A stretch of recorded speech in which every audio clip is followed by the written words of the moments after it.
In the Arizona desert, a detective needs to link a murderer to a crime scene. The only witnesses are two bean pods.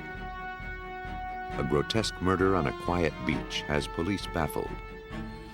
A forensic geologist hopes to transform a spoonful of sand into a witness for the prosecution. After years of hunting for a clandestine grave, the only thing binding a killer to his victim is a tree root. In the past, rural landscapes have offered safe haven to murderers hoping to keep their crimes concealed. Now, thanks to the burgeoning fields of forensic botany and geology, the killer who puts his faith in nature's silence sows his own seeds of destruction.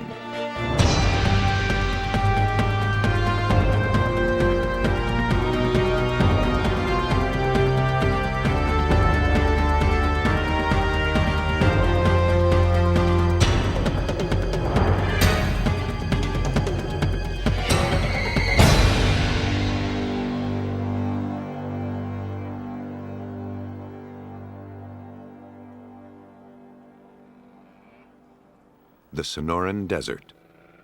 How many lives have been brutally ended in desolate landscapes like this one, with only an audience of trees to bear witness? Today, those unlikely observers are gaining a voice with which to expose the guilty. The Caterpillar Proving Grounds outside of Phoenix, Arizona, was a thrilling diversion for a man heading home one Sunday in May 1992. Cutting through a dry wash, he was struck by something out of place in the raw landscape.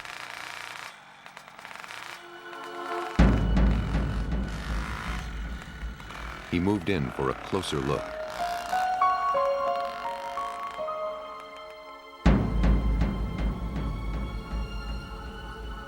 Face down, beneath a canopy of Palo Verde trees, lay the nude body of a woman. She wasn't breathing.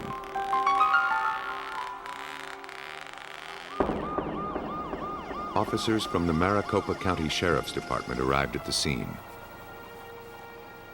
From the condition of the body, it appeared the victim had been murdered within the last 12 hours. Her clothing was scattered nearby. Braided wire and shoelaces were wrapped around her wrists and ankles. It seemed the killer had spent some time with the victim before leaving her here. Detective Charlie Norton led the investigation. The victim was identified by her fingerprints as 30-year-old Denise Johnson. She'd been arrested for prostitution. Hours passed as the team pored over the crime scene. They hoped to weave tatters of evidence into the coherent narrative of a homicide.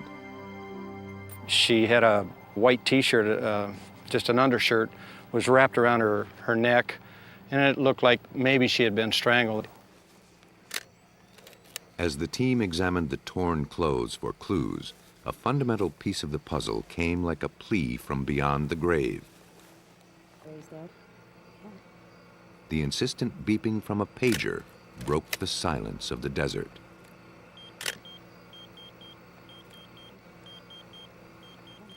Was some friend, unaware of Johnson's fate, trying to reach her? Or was this the forgotten property of a careless killer?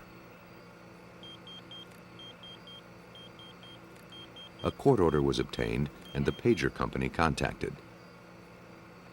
The owner of the pager was traced through its ID number. The pager subscriber was a fellow by the name of Earl Bogan, and he said that his son Mark had exclusive use of the pager because he didn't have any telephone communication, and basically that was the only way that the family had to get in touch with Mark. While police processed the crime scene, a man came forward with a statement. At 1:30 the previous morning, he'd noticed something odd, a white pickup truck with amber clearance lights. whipping out of the proving grounds. The driver ran a stop sign, then flew toward the interstate. Combined with the pager information, this eyewitness testimony would give Norton a leg up on the investigation.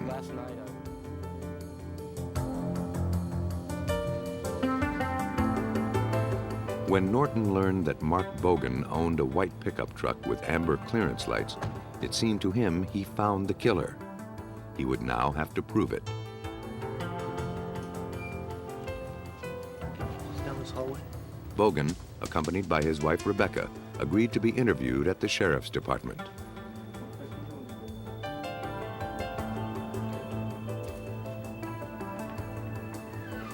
I'm going to talk to her. I'm going to talk to her. In an interview with police, recreated here, Rebecca said that on the night of the murder, Mark came home at 2 a.m., his face bloodied and scratched. He told Rebecca he'd been in a bar brawl. But Bogan told police a different story. He claimed he'd picked up a hitchhiker who fit Denise Johnson's description and had sex with her in his truck. Bogan admitted lying to his wife because he knew she'd be disgusted with the truth. The story was coming together a bit too neatly for Norton, and he wondered whether Bogan was twisting the facts to fit the evidence. And I think somebody made contact with him and told him that the sheriff's office investigators were looking for him. So I think that kind of basically tipped him off, and he came up with this story. According to Bogan, after their encounter, he and the hitchhiker argued. He ordered her out of the truck, and as she left, she swiped his wallet and pager. Bogan chased her and fought to recover the wallet.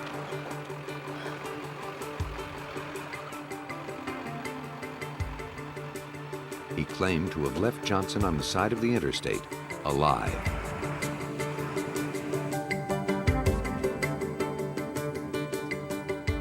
Norton suspected that Bogan was telling only half the story.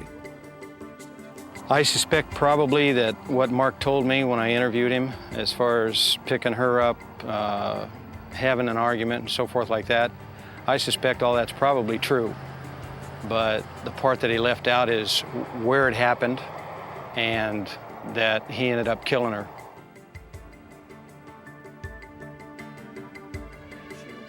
Norton believed that Bogan was a murderer, but he wasn't getting any help from the suspect. Not only did Bogan adamantly deny killing Denise Johnson, it had been years, he claimed, since he'd even stepped foot in the Caterpillar proving grounds. Bogan's admission that he had spent the evening with Denise Johnson would, ironically, make it more difficult to prove that he had killed her.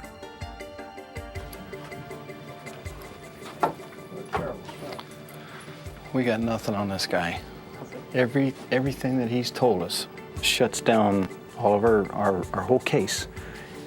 He had sex with her, he knows who she is, the whole shooting match. Bogan's story, spotty as it was, had just defused an arsenal of forensic weaponry. DNA analysis of body fluids or fingernail scrapings could only prove something which Bogan had already admitted. On the evening of May 2nd, 1992, he and Denise Johnson had sex, then fought. Norton's only hope of bringing Bogan to justice would be to link him to the scene of the crime, a little patch of grass under a cluster of Palo Verde trees in the proving grounds. Bogan's truck was seized and searched, but nothing linking Bogan to Johnson's death was found. 2 seemingly unexceptional Palo Verde seed pods were collected from the truck bed. But thousands of these trees grow in southern Arizona.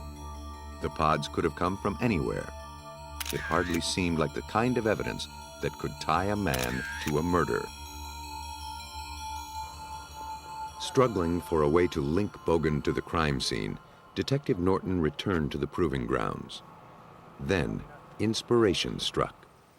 Noticing a Palo Verde tree with a fresh scrape on it, he theorized that after dumping Johnson's body, Bogan's truck had brushed this tree, causing the pods to flutter free and land in his truck bed. If DNA testing could prove that the pods in Bogan's truck matched the scarred tree, Norton and his colleagues would be able to dismantle Bogan's alibi.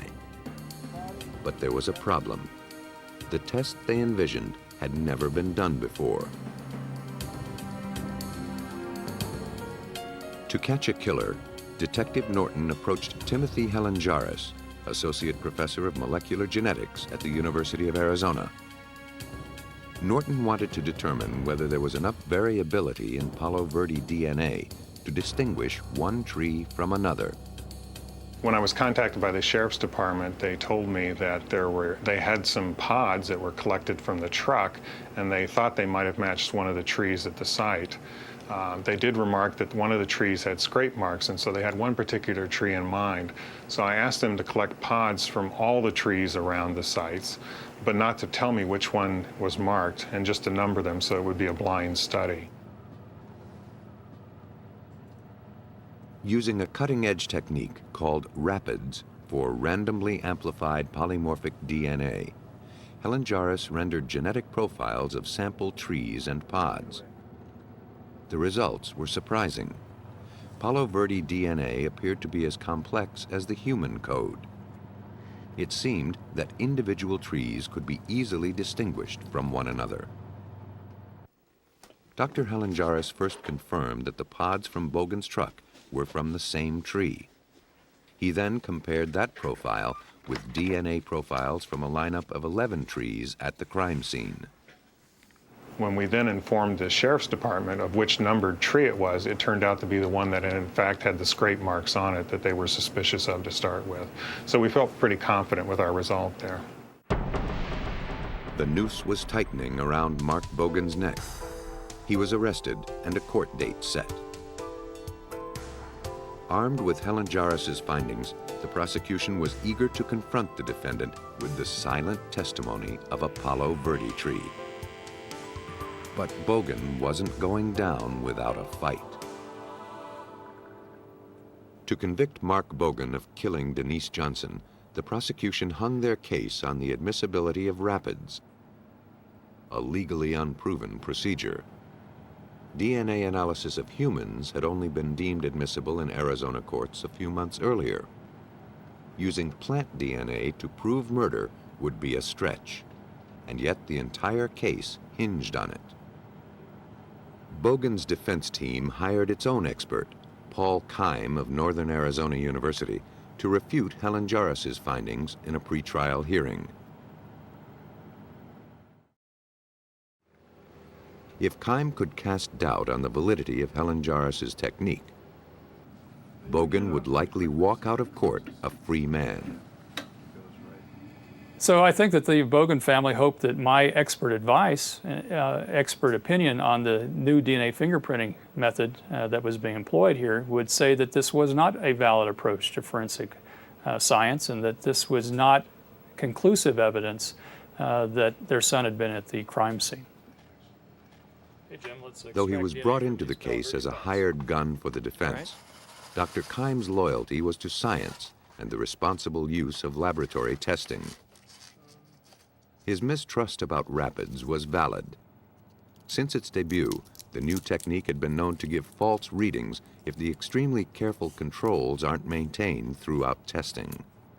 In my opinion, it meant that we had to hold it up to a very high standard of scrutiny, and so that it was important that we understood everything that was done here and that it was done correctly.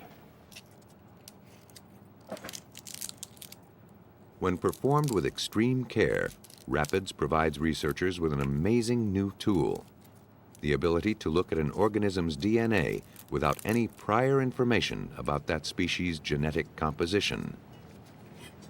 The first step in the process is to get the DNA out of the pods. The seeds must be removed for accurate testing. Each represents a mixture of the tree's genetic material with the pollen that fertilized it, and would therefore introduce separate DNA into the test. Liquid nitrogen instantly freezes the pod so that it can be easily pulverized. Once it has been purified, the DNA is ready for PCR gene amplification. This heating process increases a minute sample of DNA to provide technicians with ample genetic material for testing. When reconstituted with water, the seed pod's DNA will be invisible to the eye, but extremely revealing in other ways. The Palo Verde sample is now ready to yield its genetic fingerprint. In order to make that pattern visible, a process called gel electrophoresis is used. Blue dye is added to the DNA sample, which is then inserted into the lanes on a jello-like slab. Exposure to an electrical field causes the fragments in the DNA to separate. The resulting barcode is then illuminated with UV light and photographed. When hired by Bogan's defense team, Keim had been skeptical about Rapid's ability to conclusively differentiate between Palo Verde trees. But when he studied Dr. Helenjaris's data and the painstaking process by which he collected it, he was surprised at how definitive the results were. Influenced by his colleagues' findings, Keim was won over to the prosecution's side, and under oath, he couldn't refute the results. In Keim's opinion, the tree and the pod matched to a great degree of certainty. The defense team now faced an insurmountable setback by the researchers' fidelity to science. Bogan was going down.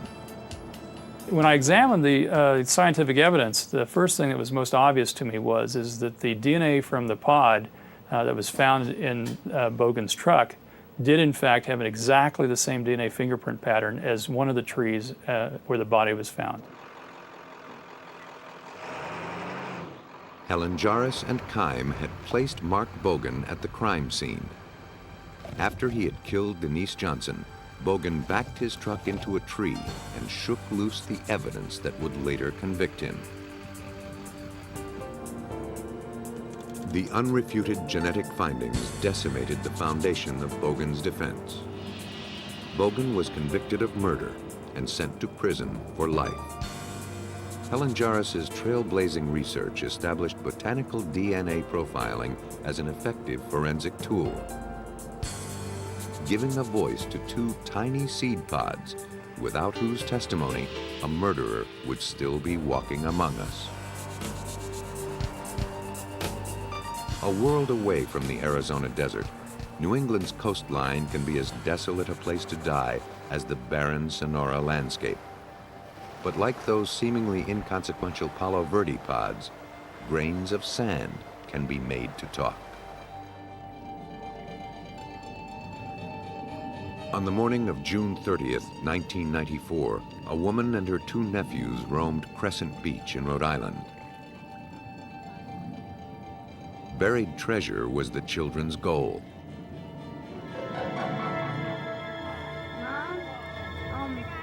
What they found instead seemed to have been buried alive.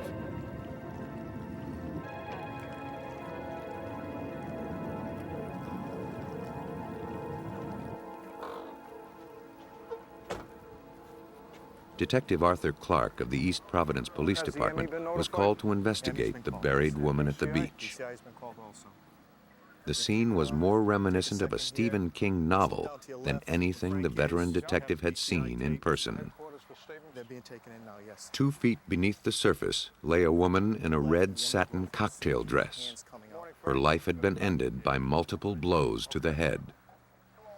We arrived on the scene about 10:15. We verified they were human arms. It appeared a body was buried in a shallow grave. We notified the medical examiner's office, who responded. The victim's arms jutted out from beneath the sand, her hands clawing skyward in what seemed a final grasp for life. It seemed unlikely that she'd been buried alive. The medical examiner concluded that in her condition, the victim wouldn't have the strength to push her hands up through the sand. Someone had posed her into this final gesture like a scene from a horror film. The killer seemed to be leaving a calling card, but his message was inscrutable. A circular pattern had been pressed into the sand around the body. In it lay a shattered watch face, its hands frozen at midnight. But for detectives, time raced forward. It seemed that some sort of grotesque ritual was performed here. They feared it could be the beginning of killings to come. They needed to work quickly before this killer struck again. At this early stage of investigation, vital clues might be masquerading as common trash. Cigarette butts, candy wrappers, and plastic cups were collected from the scene, along with samples of sand from both the surface and the bottom of the grave. At the time, we didn't know what was evidence and what was not. So on the side of caution, we collected what we thought could end up being evidence. Once we put the tape out, there's been nobody else in the area. But before Clark could make sense of the eerie spectacle, he'd have to learn more about the victim. He didn't have to look far.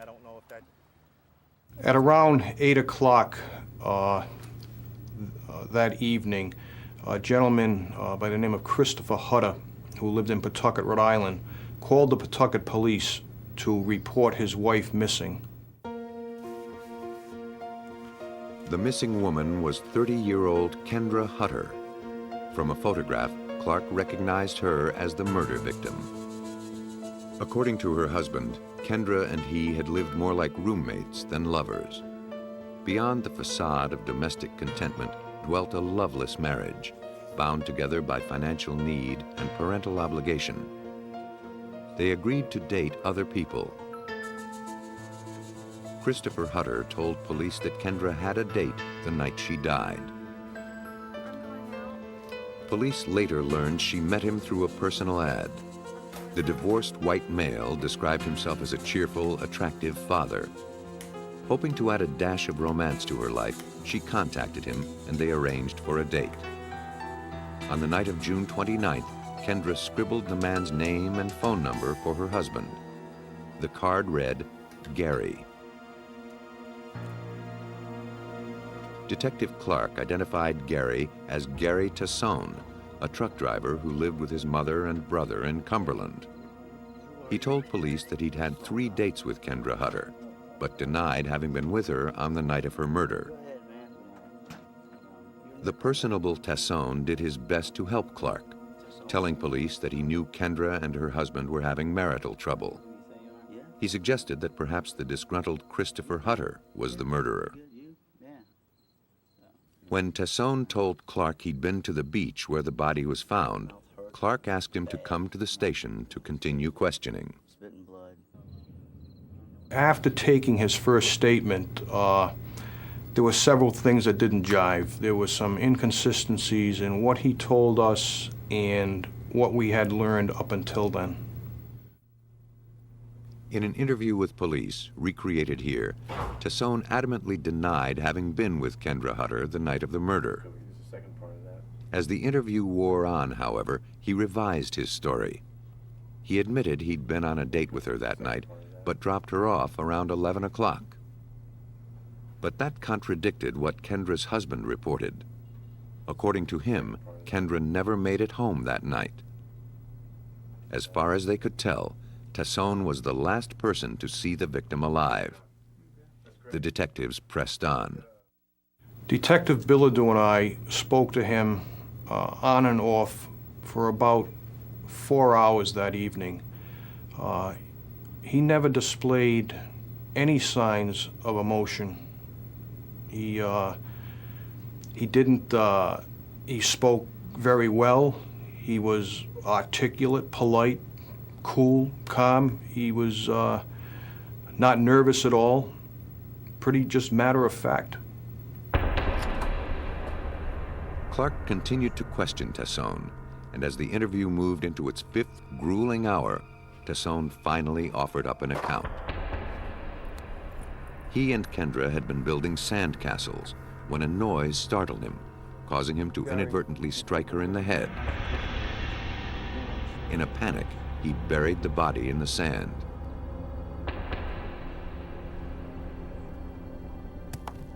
Considering the extent of Kendra Hutter's injuries, 7 strikes to the head, Clark rejected the story. There was no question in the detective's mind that the victim was killed intentionally.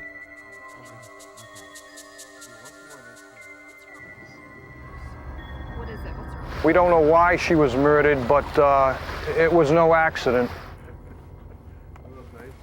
On the surface, it seemed that Tassone was beginning to cooperate, but his statement made no sense, and Clark didn't know what to make of it. The tale he told of accidental death was far-fetched and implausible, but probably reflected a skewed version of what really happened. From what Clark had already learned of the case, Tassone was sprinkling his narrative with blatant lies. The resulting story was more confusion than confession.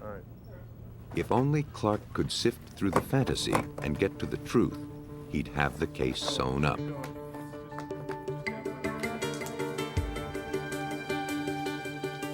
For now, Clark had to follow along and see where Tassone would take him. Under the guise of cooperation, the suspect led police to a roadside embankment where he said he ditched the shovel. It seemed like just another delay tactic, but a shovel did indeed turn up.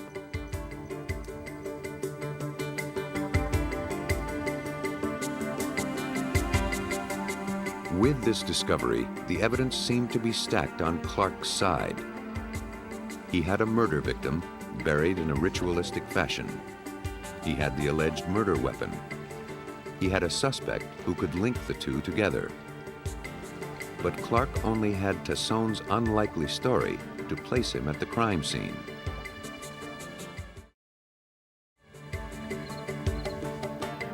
To make the charges stick, he needed to construct a more coherent account of what happened. Armed with a warrant, police searched Tassone's car. The findings were slim, amounting to little more than a scattering of sand. It seemed Clark had found all the evidence there was to find. It was time to go to court. But at the start of the criminal trial in January of 1997, Tassone began to backpedal.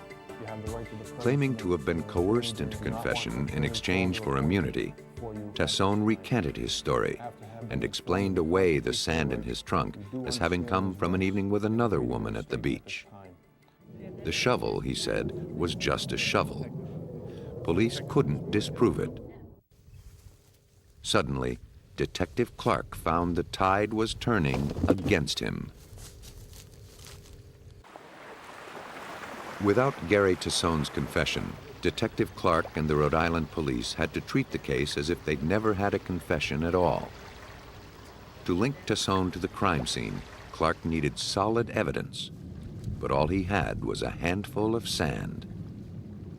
Clark knew the answer was written here, but he wasn't able to read it. To build a case on such unusual evidence was beyond the resources of his small department. He had to call in the experts. He sent the physical evidence to the FBI's Forensic Geology Lab, the only one of its kind in the country. There, geologist Bruce Hall examined the shovel, the blanket, debris from the crime scene, and the sand recovered from Tassone's vehicle. The contributor, East Providence, Rhode Island, asked that we compare any soil or sand recovered from any of those items with some known samples of sand that they had recovered from the crime scene. In this situation, it was a beach. To see the past in a grain of sand, that is Hall's mission. Each grain is a world unto itself, differing not only across continents, but across the length and breadth of a shoreline as well.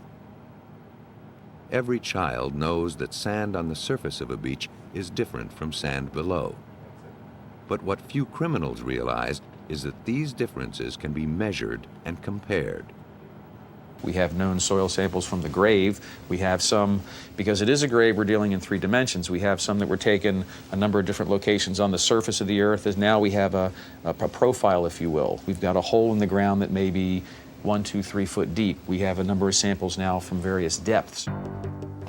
If the grains of sand found in the suspect's car came from the bottom of the excavated grave, rather than the beach surface, as Tassone claimed, Hall would soon find out.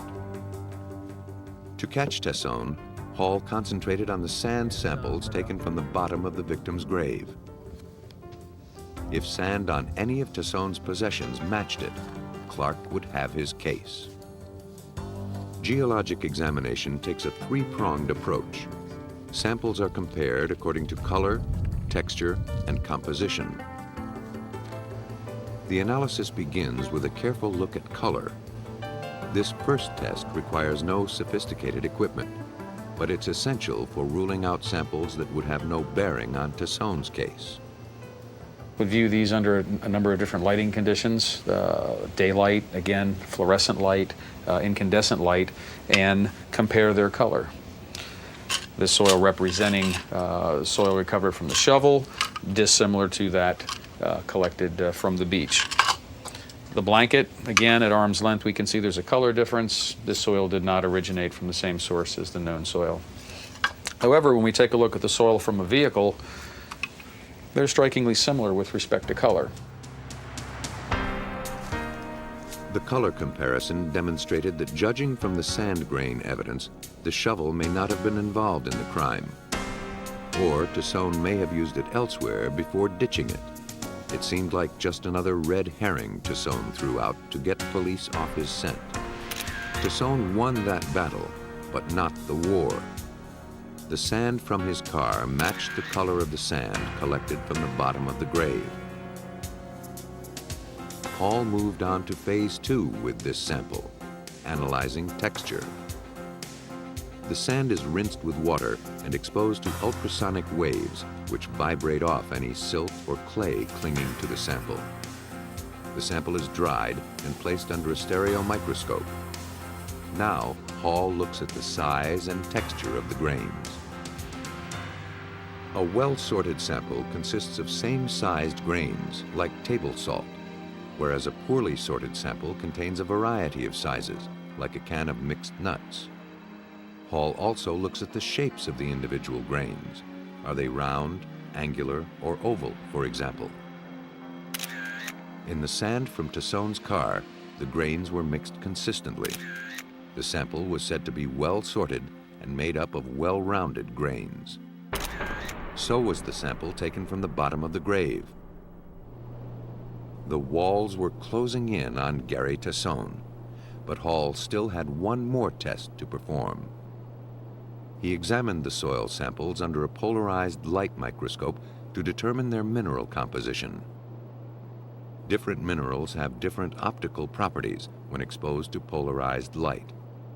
These characteristics enable Hall to identify them. Characterizing minerals is fundamentally no different than characterizing an individual. How tall is that individual? How much do they weigh? What is their hair color, eye color? And you characterize a mineral in the same fashion.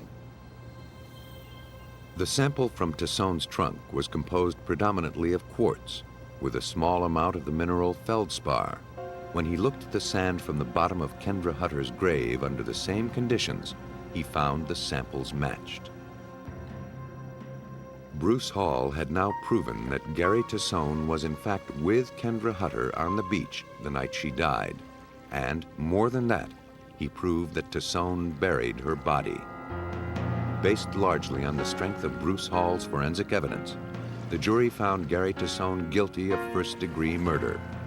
He is serving a life sentence without parole. The strange man had lured a woman from the personal ads, beaten her in the head with a shovel almost 20 times, and buried her in a way sure to be noticed. The motive and meaning of his crime remain a mystery. Also unknown is whether this was the first strike of Gary Tassone. As he drove his truck across the country, did he place ads in other papers, luring unsuspecting women like Kendra Hutter to their deaths? Or was his first victim also his last? Though the grave markers may be erased by time, nature doesn't forget death. The world is forever changed for the family of a murder victim. The same holds true for the landscape in which a body is buried. 20-year-old Cher Elder was known around the Denver suburb of Lakewood, Colorado, as having a mind of her own. It didn't make for smooth relationships. On the evening of March 27, 1993, she had a skirmish with her boyfriend, Byron Powers. No doubt apologies follow after a few hours of downtime.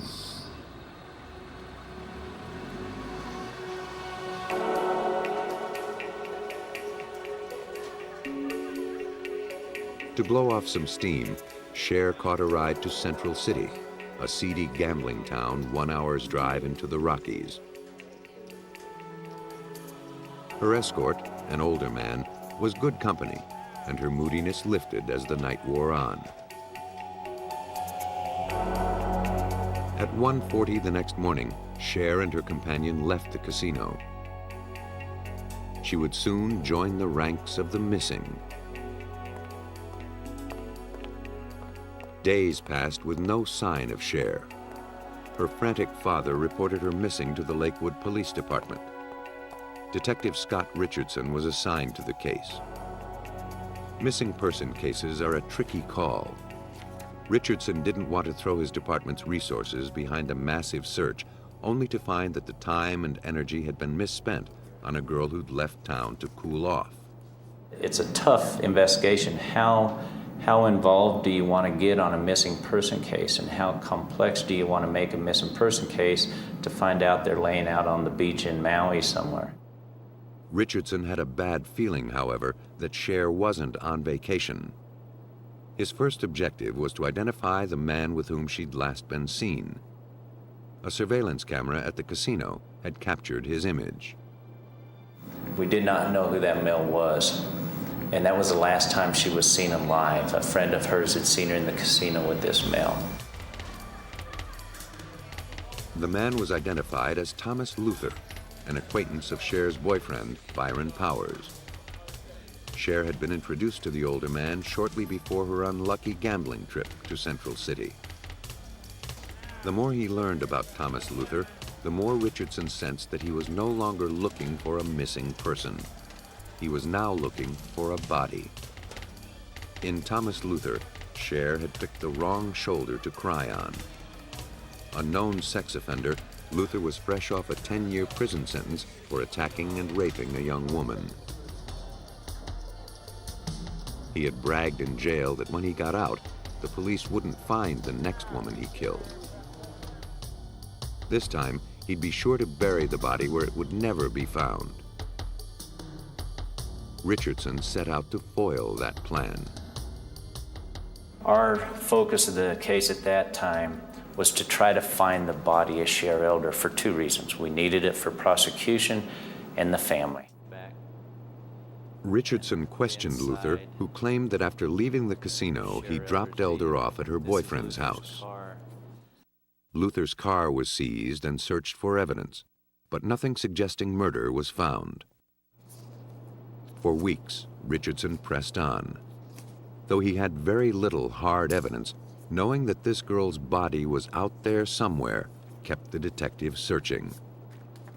To outsmart a clever criminal like Luther, Richardson would need to raise the suspect's level of uneasiness, hopefully compelling him back to the gravesite for a cautious once-over. The prior day, I called Luther up at home and intentionally meant to sound really confident. I told him, hey, we got some evidence and I want you here at 9 o'clock tomorrow morning, hoping that it would increase his anxiety and he would make a mistake. Richardson succeeded in flushing his quarry out of the brush. An informant told him that Luther planned to return to the grave early the following morning. If the body had been dug up, he planned to flee the state immediately.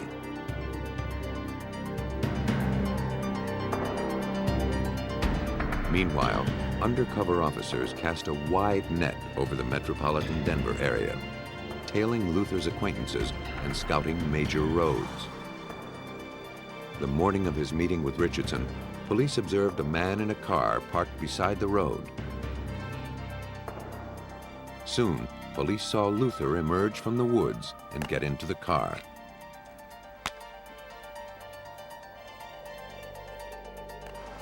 He proceeded to his meeting with Richardson, cocky with the knowledge that his pursuer was bluffing.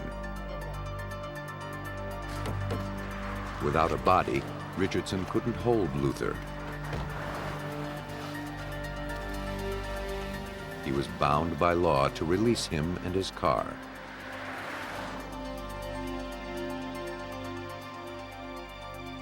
Months passed without any progress on the case.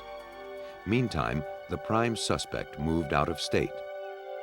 With each passing day, the more likely it seemed that Cher Elder's demise would forever remain a secret between the killer and the victim. The only thing keeping Richardson going was the faith that Cher Elder was buried somewhere in Empire Valley. But finding her in the craggy lowland would be an arduous task. This valley is about 15 miles in length. And as you get out there, when you start looking for a possible location of the grave, it's nothing but rock slides and piles of rocks. And there's so many potential areas that a body could be hidden in that it just became a maze. Weeks of foraging around Empire Valley left detectives empty-handed and frustrated. Finding Cher Elder's body in this rough terrain required a kind of expertise that would tax the resources of almost any police department. Was that any good? Yes. Hopefully we would. Aware that he'd reached his department's limits, Detective Richardson was running out of options. But he wasn't quite ready to throw in the towel. The relentless detective had one final inspiration. He contacted NecroSearch, an elite corps of scientists that uses a wide range of disciplines to locate clandestine graves. NecroSearch exists because a group of law enforcement officers and scientists got together and figured there had to be a better way to find murdered or buried people and evidence. Towards that goal, NecroSearch has assembled leading scientists from all over Colorado, comprising 15 specialties, including botany, geology, geophysics, forensic anthropology, and entomology. 53972.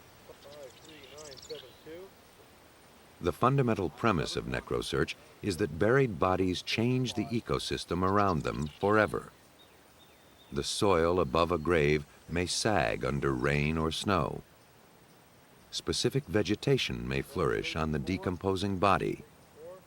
53969. Insects and scavengers arrive.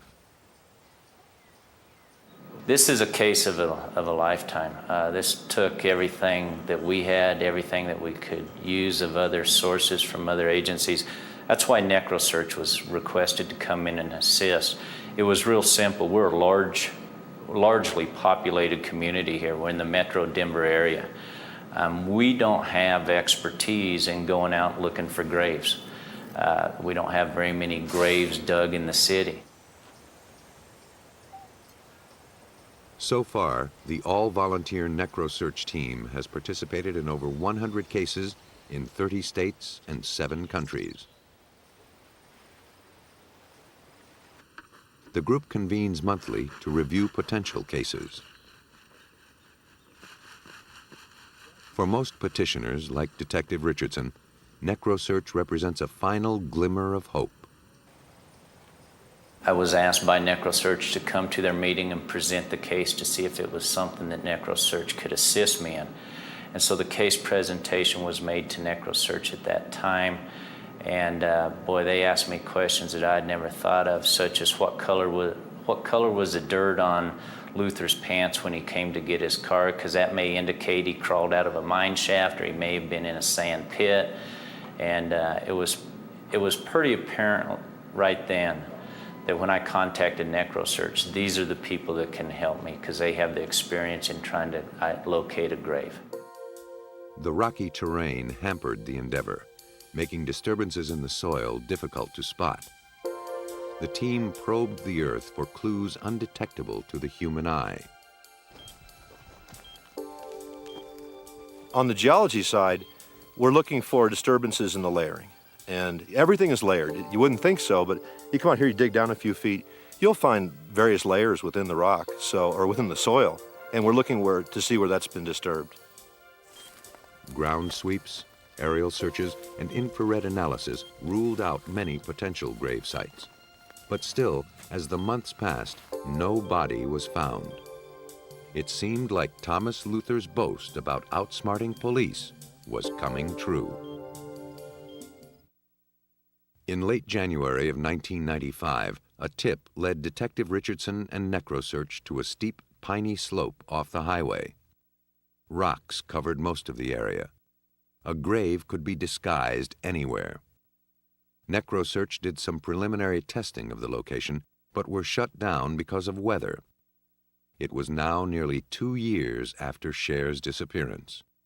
You don't like me and I don't like you, and that ain't no... Then a crucial break came.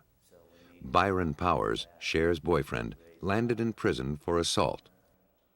It seemed Cher had a fatal lapse of judgment in her choice of companions. In an effort to lessen the charges against him, Powers dangled a piece of information in front of the police. He said he knew that Luther had killed Cher Elder, and he knew where he'd buried her body. Powers had been there about 3 weeks after Cher's death to help Luther better conceal the grave.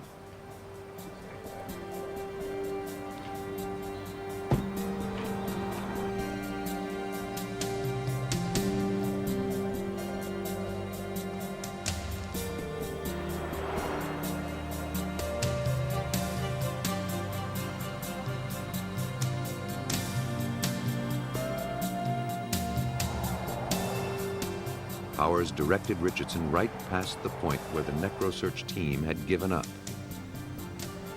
Unlike most killers who hastily dump bodies downhill, Luther had taken his time in selecting a grave that would seem an improbable choice to police.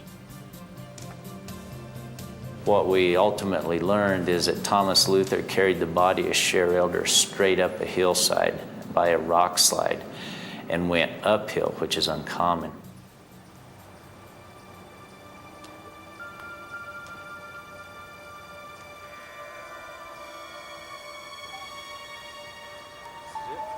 The pile of rocks that Powers pointed out was less than a foot from the place that Richardson and NecroSearch had been testing shortly before the weather had forced them to quit.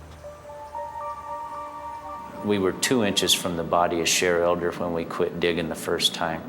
We went back, excavated to remove the body of Cher Elder. As if setting up an archaeological excavation, the team established a grid and embarked upon an old-style dig. Laboriously, the team scraped soil 10 centimeters at a time. Archaeologist Steve Ireland was part of the search for Cher Elder's remains. There, the initial 2 or 3 inches of ground was frozen. It was, January or February, as I recall. And so there we had to use a pick in order to get that top couple of inches, which was frozen off. After 4 days and 2 feet of digging, the team reached bone.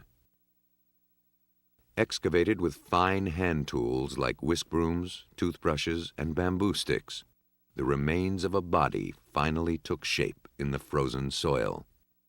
Dental records would identify the body as Cher Elder. Preliminary autopsy results showed that the young woman had been shot in the head 3 times, execution style.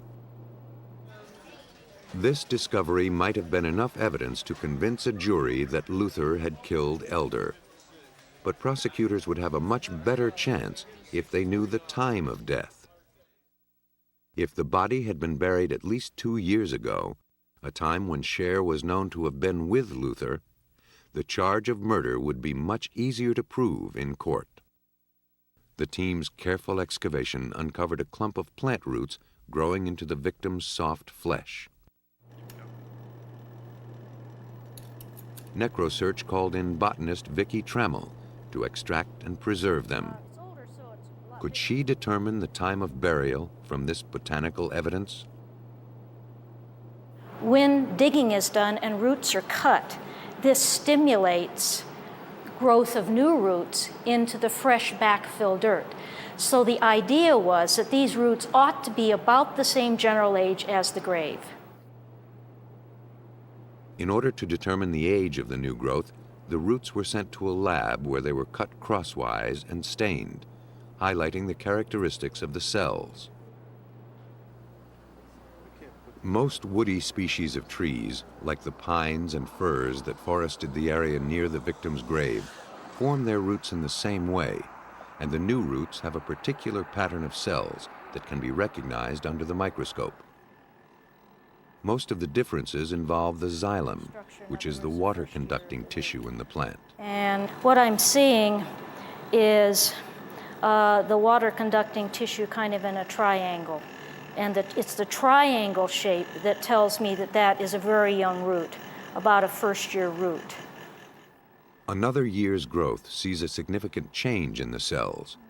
The triangle of tissue gives way to larger water-conducting cells.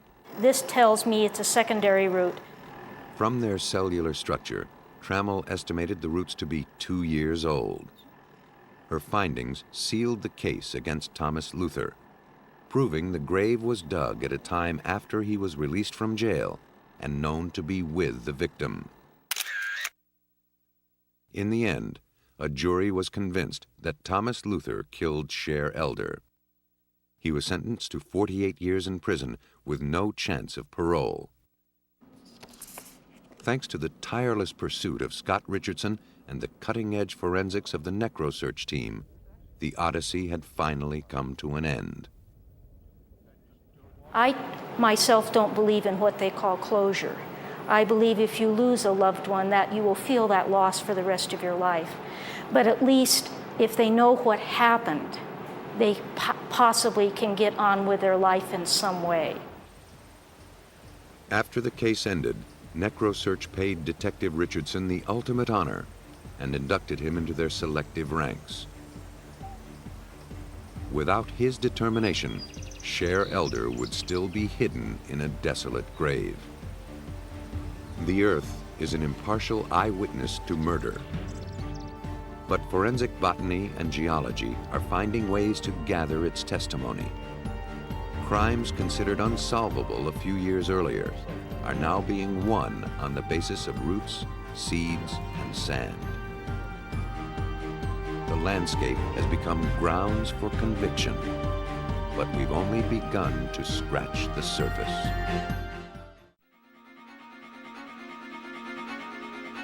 A car bomb hurls investigators down a dark and twisted path. At the end is one woman with many deadly secrets. A bustling emergency room is brought to its knees with the arrival of a dying woman. Scientists try to determine what might have turned her blood to toxic gas. A Florida family is mysteriously sickened. The mother suffers a lingering death. Before police can catch the killer, they must first find the source of the poison. The most subtle of killers is absolutely silent, working from the inside out to turn its victim's body against itself. When chemistry goes wrong, scientists struggle to determine what constitutes a lethal dosage.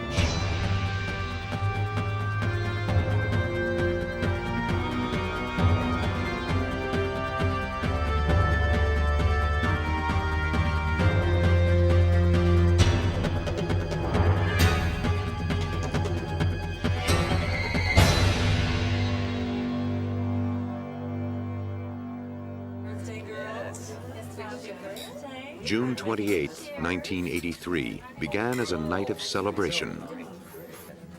Judy Bueno Año met her boyfriend, John Gentry, and the women who worked at her beauty salon at a Pensacola, Florida restaurant. They gathered to present one of the employees with a pendant in honor of her birthday. As the dinner was finished and the party wore down, Judy suggested that John go to the liquor store for some champagne so they could continue celebrating elsewhere.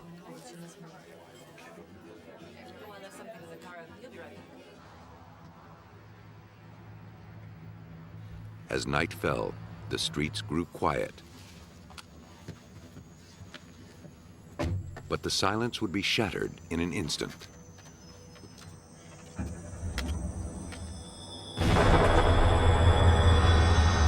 Police and rescue raced to the scene. Gentry was rushed to the hospital, shrapnel embedded in his back. At first, investigators weren't sure if the explosion was due to mechanical failure or an attempt on Gentry's life. But even a cursory look at the crime scene revealed the blast to be no accident. It came from the trunk, an unlikely place for an explosion of that magnitude. Because bombings are a federal offense, Pensacola police notified the Bureau of Alcohol, Tobacco, and Firearms. By the extent of the blast, ATF agents estimated 2 sticks of dynamite were used, rigged to the taillights by yellow and orange wire. Gentry was lucky to have escaped with his life. As the ATF investigated the scene and the crime photos, Pensacola police sought to find out who would benefit from Gentry's death. That task fell to Detective Ted Chamberlain. What we usually do is we look into insurance policies of the victim, and that's what we did with Gentry. And we looked into and we found he did have a large insurance policy on him. The beneficiary was Judy Bueno Año, Gentry's girlfriend. But that wasn't surprising. The two were starting a business together. By itself, the information meant nothing. Chamberlain needed more to go on. The ATF found it. They traced the dynamite to a man in Alabama, a very close friend of Judy Bueno Año. By now, Gentry was out of intensive care. Detectives took the opportunity to talk to him about what happened, to let him know that Judy Bueno Año was the main suspect. Gentry found it difficult to believe, but then he began thinking about it. He said, you know, when I'm staying over there at Judy's house, she was giving me these pills, vitamins to make me feel better. And he said, and I kept getting sick. He said, so I quit taking them. And then I felt better. He said, and I took them again and got sick again. Gentry had been so ill, he'd spent time in the hospital. There, he recovered completely, though his doctor wasn't sure what was wrong with him. Once Gentry returned home, he relapsed. Finally, he stopped taking the vitamin pills, and his health returned. He felt his days of illness were behind him. And then his car blew up. Sensing a connection, the detective asked Gentry if he'd saved any of the capsules. Do you have a business partner? As a matter of fact, he had. They were supposedly a popular vitamin C supplement. Chamberlain sent them to the lab for analysis. Finding out what something isn't is easier than finding out what it is. The process of elimination began with a comparison of the capsules with vitamin C. It proved there was not a speck of the vitamin in the capsules. That discovery alone ramped up the suspicion that the pills were poisoned. But what was in them? The substance in the capsules was dissolved and tested. Some tests analyzed its chemical makeup, others measured the wavelengths of light it absorbed.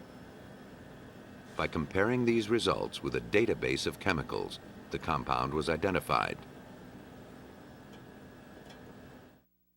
The capsules were found to contain a substance called paraformaldehyde.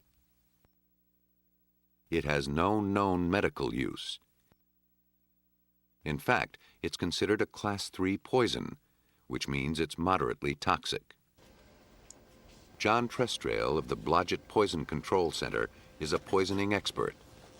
According to him, if murder was the motive, paraformaldehyde wasn't the best choice. When it breaks down to formaldehyde, which we know is used to preserve bodies, is very irritating. It wouldn't be a very good poison to pick for homicidal reasons. It'd be more irritating, irritating to the eyes, irritating to the respiratory tract. And I suppose in chronic exposures, we know formaldehyde can cause cancer.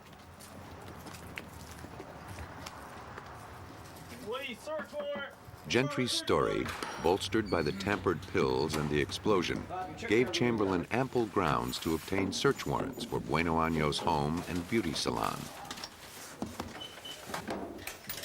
At her house, they found more vitamin capsules. Coming right up.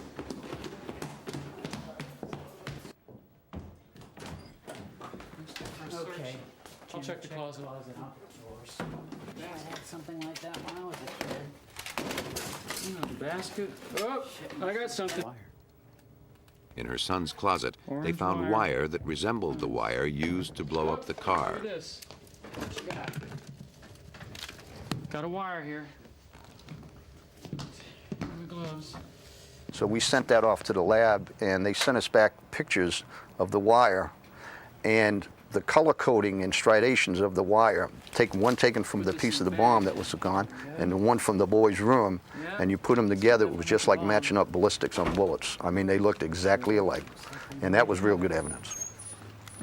Hi, I'm Detective Robert Beasley. This is an official investigation. While one group of officers searched the house, another group was at work collecting chemicals from Bueno Año's salon.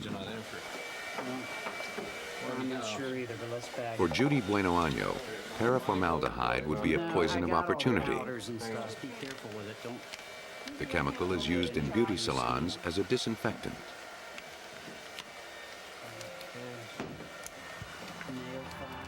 With evidence of the bomb and the poison, police had ample grounds to arrest her on suspicion. The bombing made her a suspect in a federal crime.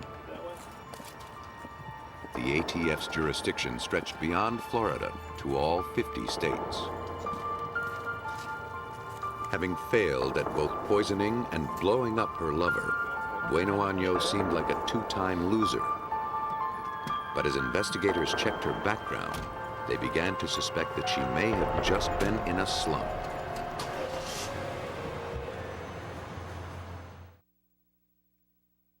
As news of Judy Bueno Año's arrest spread, Detective Chamberlain received a call from the mother of one of her ex-boyfriends in Alabama, a man named Bobby Joe Morris, a man who had died mysteriously. Her son and Judy lived together, and she had a very strong suspicion that he didn't die of natural causes, that she had poisoned or killed her son. Bueno Año had pressured Bobby Joe's mother to cremate the body, but she refused. Chamberlain promised he'd look into the matter. Everybody that we talked to, they all seemed to be a little bit scared of Judy, a little bit afraid of her, that she would always make up these incredible stories is what we were hearing from her. And we even talked to one witness that the witness said that Judy had told this girl, said, look, if you don't like your husband, poison him. With stories of Bobby Joe Morris and others coming to light, police began to suspect that John Gentry wasn't Bueno Año's first victim. They found that her life, at least on the surface, appeared touched by tragedy. But a closer inspection suggested something more diabolical.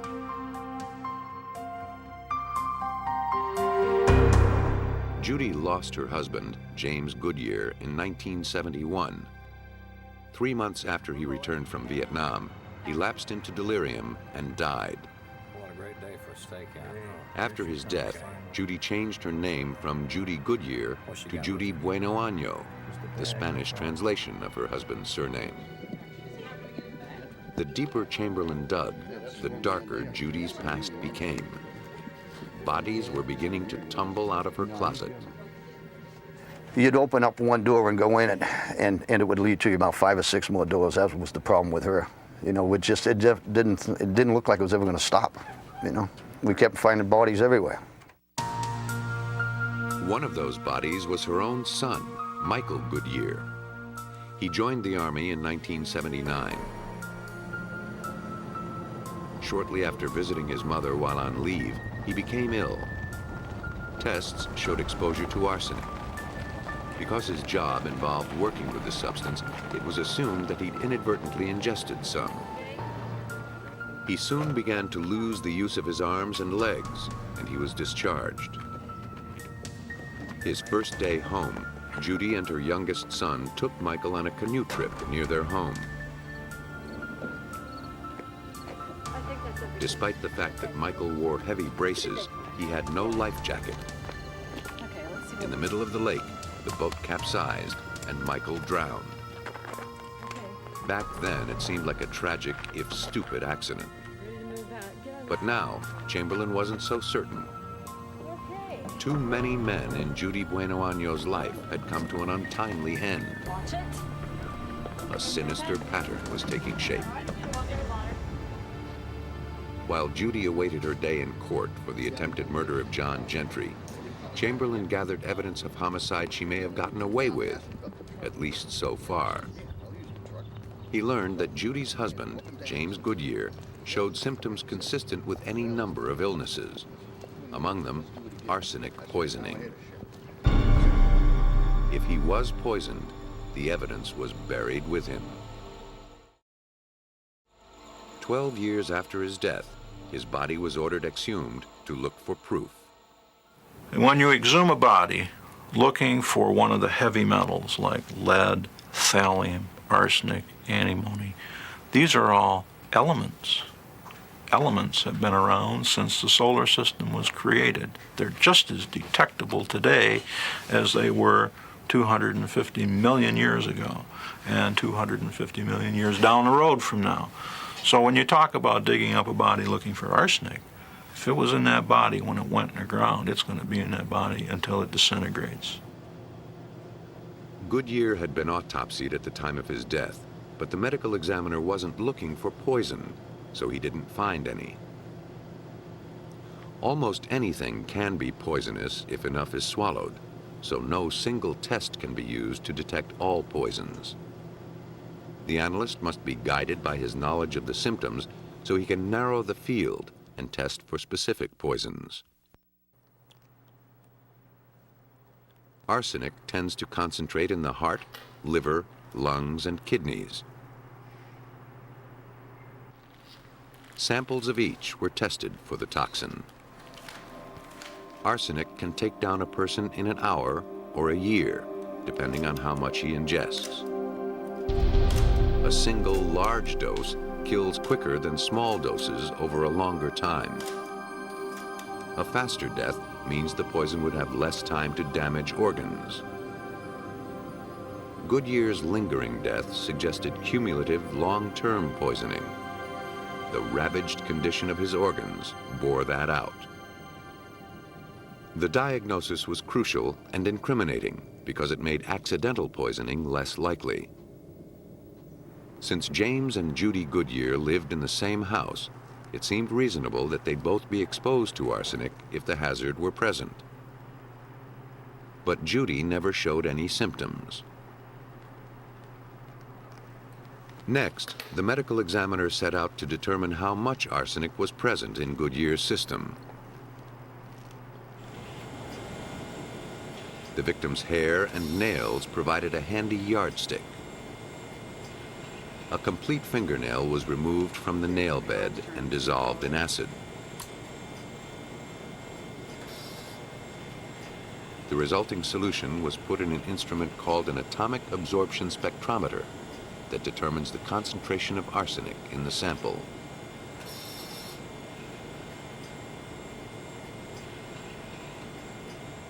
The amount of arsenic a person swallows is proportional to the amount in the victim's hair and nails. The medical examiner could tell that the levels were too high to have come from the environment. And since hair grows at a set rate, he could use it to see how long Goodyear had been given the poison. He determined that the contaminated portion of the hair was consistent with 3 months' growth.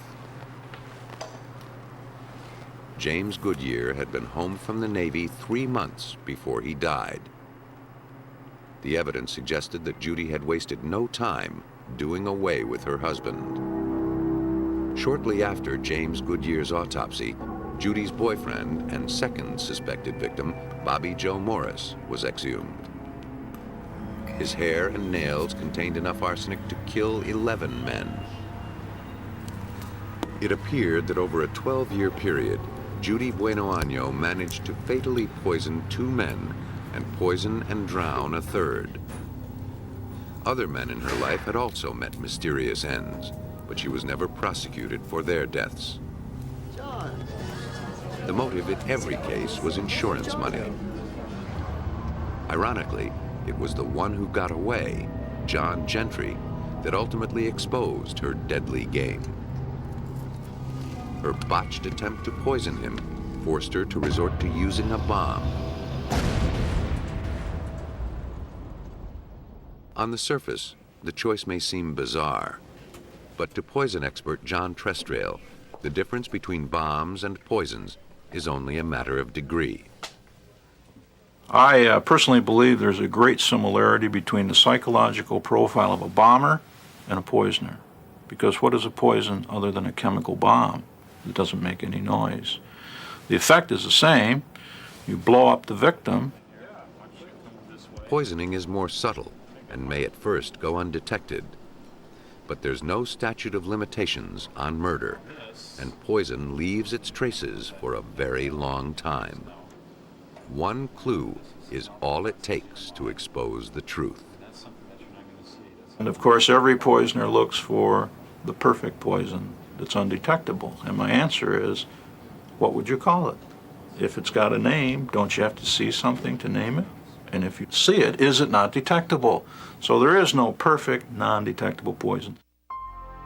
Judy Bueno Año received 12 years for bombing Gentry's car, life in prison for the drowning death of her son, and is on death row for poisoning her husband. For the death of Bobby Joe Morris, there was simply no punishment left to give her.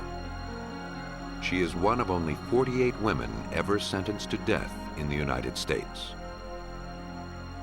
It took years for Bueno Año's methodical poisonings to catch up with her, but once her villainy was revealed, the evidence was irrefutable. Across the country, scientists faced a more perplexing dilemma. How could the body of a dying woman poison the staff of an emergency room? Just after 8 p.m. on February 9, 1994, paramedics whisked 31-year-old Gloria Ramirez into the emergency room at California's Riverside Hospital. Her boyfriend called because she collapsed and had trouble breathing. The paramedics related to the ER staff that the patient had cervical cancer, but she hadn't yet begun chemotherapy. In fact, there was nothing in her record to prepare the ER for what was to come. When Ramirez arrived at the emergency room, she already had an oxygen mask on her face. Then her heart rhythm began to fluctuate, and the staff tried to shock it back to normal. It wasn't working. A nurse drew blood to run some tests. And that's when the well-choreographed chaos of the emergency room began to fall to pieces. Ramirez's body began to take on an oily sheen. The nurse drawing the blood complained of a strange odor. She handed the hypodermic to a physician. Then she passed out. The odor, something like garlic or ammonia, increased.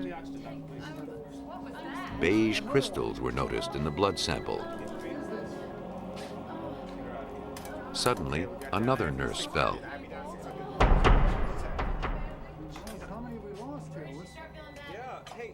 In short order, another nurse became dizzy and went to the nurses' station to rest. There, she lost consciousness. Her arms and legs began to shake uncontrollably. Occasionally, she'd stop breathing. Then one of the doctors succumbed. Ramirez was still not stabilized. An emergency was declared as attendants rushed in to clear the collapsing staff and attend to Ramirez.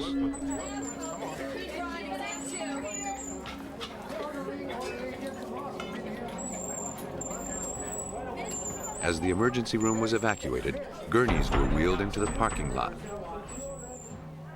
Unable to cope with the bizarre onslaught, Riverside sent its staff and patients to other hospitals. The caregivers suddenly became the patients. Bedlam ruled, and at its center lay a helpless, dying woman.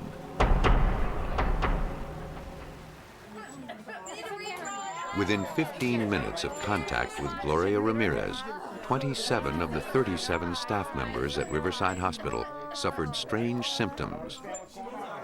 Respiratory therapist Maureen Welch was one of them.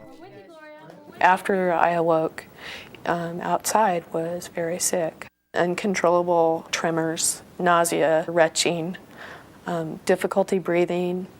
My vision felt kind of limited at that time. I could only see things close to me.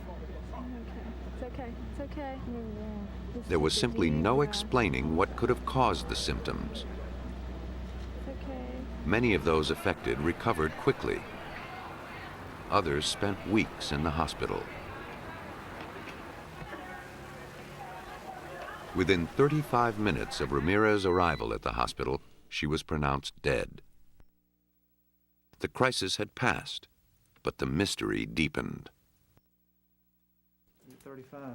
Her body was sealed in 2 plastic bags and an airtight casket before being moved to the hospital morgue.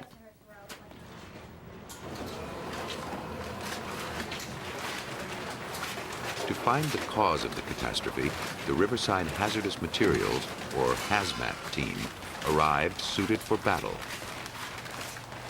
Ductwork, sewage lines, plumbing, and waste disposal were thoroughly checked. The air in the emergency room was electronically sniffed for toxic gases, solvents, or chemicals. Nothing was overlooked, and nothing could explain what happened. Once the emergency room was given a clean bill of health, suspicions turned to the patient. An autopsy revealed nothing extraordinary. Gloria Ramirez died of kidney failure as a result of her cancer. Dissatisfied with the findings and desperate for an explanation, hospital officials sent blood and tissue samples from Ramirez to Lawrence Livermore National Laboratory, 60 miles east of San Francisco. Solvents were added to Ramirez's blood sample. Organic chemicals in the blood were dissolved, leaving water and blood cells behind. The result is a highly concentrated extract of the chemicals in the blood. Brian Andresen is the director of the center. Here in our laboratory are very precise analytical tools that allow us to look at every chemical that we extract from the blood sample and actually determine the chemical structure and even get concentrations, all down at ultra-low concentrations. Identifying the chemicals took a 2-pronged approach. First, the extract of Ramirez's blood was heated in a gas chromatograph until it vaporized. Because every chemical vaporizes at a different rate, the components separated.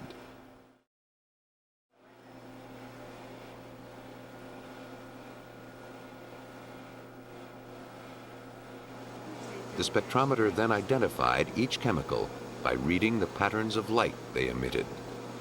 The results were then plotted on a computer in the form of peaks and valleys.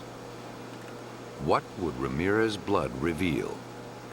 Every peak here is a different, unique chemical that was in the blood of Mrs. Ramirez. And things stand out, it's very obvious. This is all Tylenol or acetaminophen is right here. Cholesterol is here, other drugs, and a very unusual chemical that we initially discovered, which was right here. We don't know what it is at this moment, but luckily we have libraries that when you actually search a library, in the computer it will print out what this chemical is. It turned out to be a high concentration of a chemical called dimethylsulfone, or DMSO2. It comes from the breakdown of another chemical, DMSO, or dimethyl sulfoxide. Though it's manufactured as an industrial lubricant, DMSO is used by thousands of athletes and arthritis sufferers to relieve pain. It's conceivable that Ramirez was using it for this purpose. But its waste product, DMSO2, is not toxic, even in the high concentrations found in her tissues. Its presence did nothing to explain why the emergency room was brought to its knees. From his findings, Andresen had to conclude he'd found nothing to account for the harrowing events on the night Ramirez died. Without any physical explanation for what was now being called the Ramirez incident, the California Department of Health Services wrote it off to mass hysteria due to stress. The healthcare workers were not buying it. My response to the claim of mass hysteria was not something that I can entertain personally, because the people involved in emergency care, and in particular this emergency room, were all like a well-oiled machine. They'd all had tons of experience, 15 or years better, veterans of all types of occurrences, and this was just something else that they had to take care of. And you can't argue with that. I mean, these people are not generally hysterical. Unwilling to accept the ruling of the health department, Welch did some homework of her own. She knew that many of her colleagues, and she herself, had suffered long-term health problems, not the sort of symptoms induced by mass hysteria. She gathered up lab reports, medical records, and contacted Brian Andresen. Andresen and his colleague, Deputy Director Patrick Grant, looked over the data Welch sent them. They focused on the one compound that didn't seem to fit. Basically, I came back into my office and started looking up compounds in the Chemist's Bible, the Merck Index. Looked up dimethyl sulfoxide and dimethyl sulfone, and fortunately, they're right there together in language even a nuclear chemist can understand. And at that point, I realized that oxidation was the connector between the two. If Ramirez was taking DMSO on her own to relieve her pain, it seemed plausible the extra oxygen she was given on the way to the hospital could have sped the chemical's transformation to its waste product, DMSO2. DMSO is oily and has a garlicky smell. That could explain the sheen on Ramirez's skin and the odor in the emergency room. But it didn't explain why so many people were sickened. Pat Grant began to formulate a theory. On the same page in the drug manual as DMSO and DMSO2 was an entry for DMSO4. The only difference between the two compounds was more oxygen. But it was a crucial difference. DMSO2 is a harmless vapor. DMSO4 is a deadly nerve gas. And if you read the toxicities and the various symptoms that people that are exposed to dimethyl sulfate experience, it was quite similar to the Riverside incident. Grant's theory sounded good on paper, but no one had ever turned harmless DMSO2 into deadly DMSO4 in the lab by simply adding more oxygen. If Grant was asserting that a dying woman could somehow change into a canister of nerve gas, he was going to have to prove it.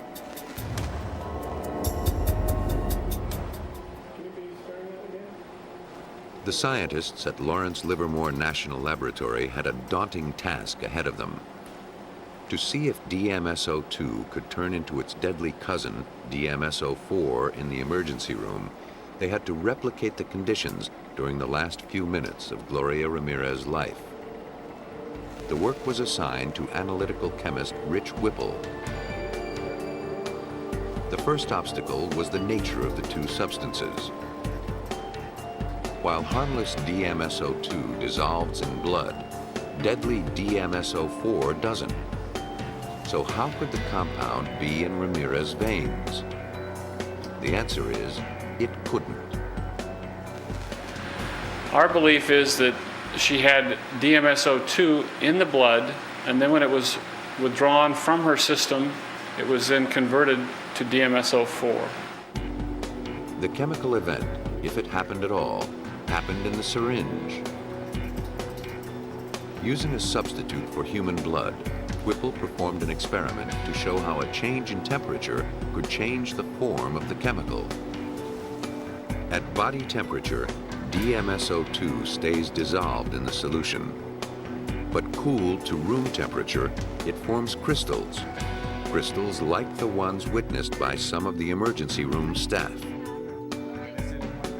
In her body, Ramirez's blood was 98.6 degrees.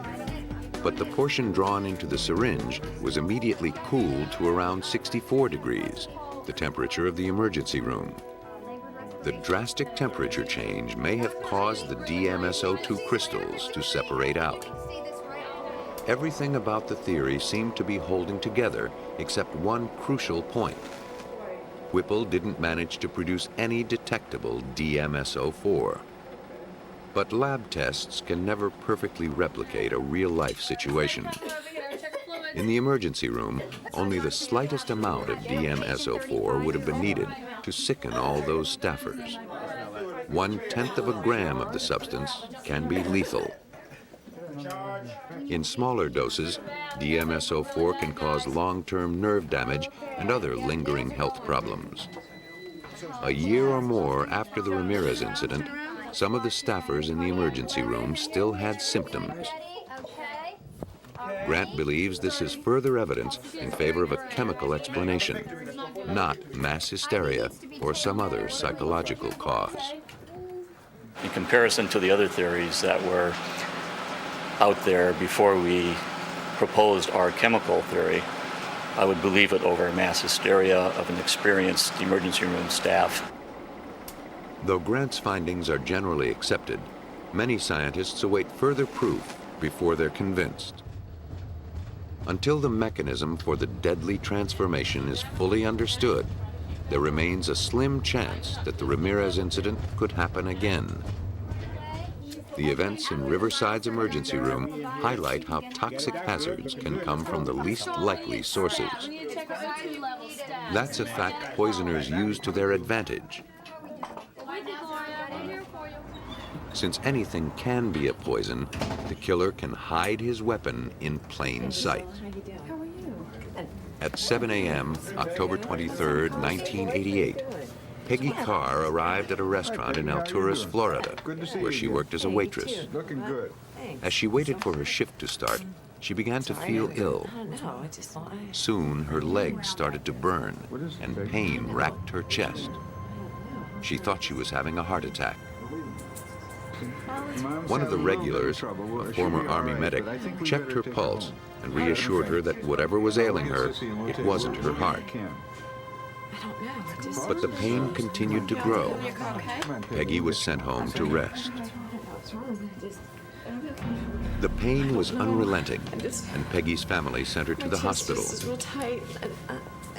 She was admitted and placed under observation. 16 hours after her first symptoms, Peggy Carr was practically incapacitated, and her physician was stumped. 3 days and a battery of tests later, doctors were no closer to making a diagnosis.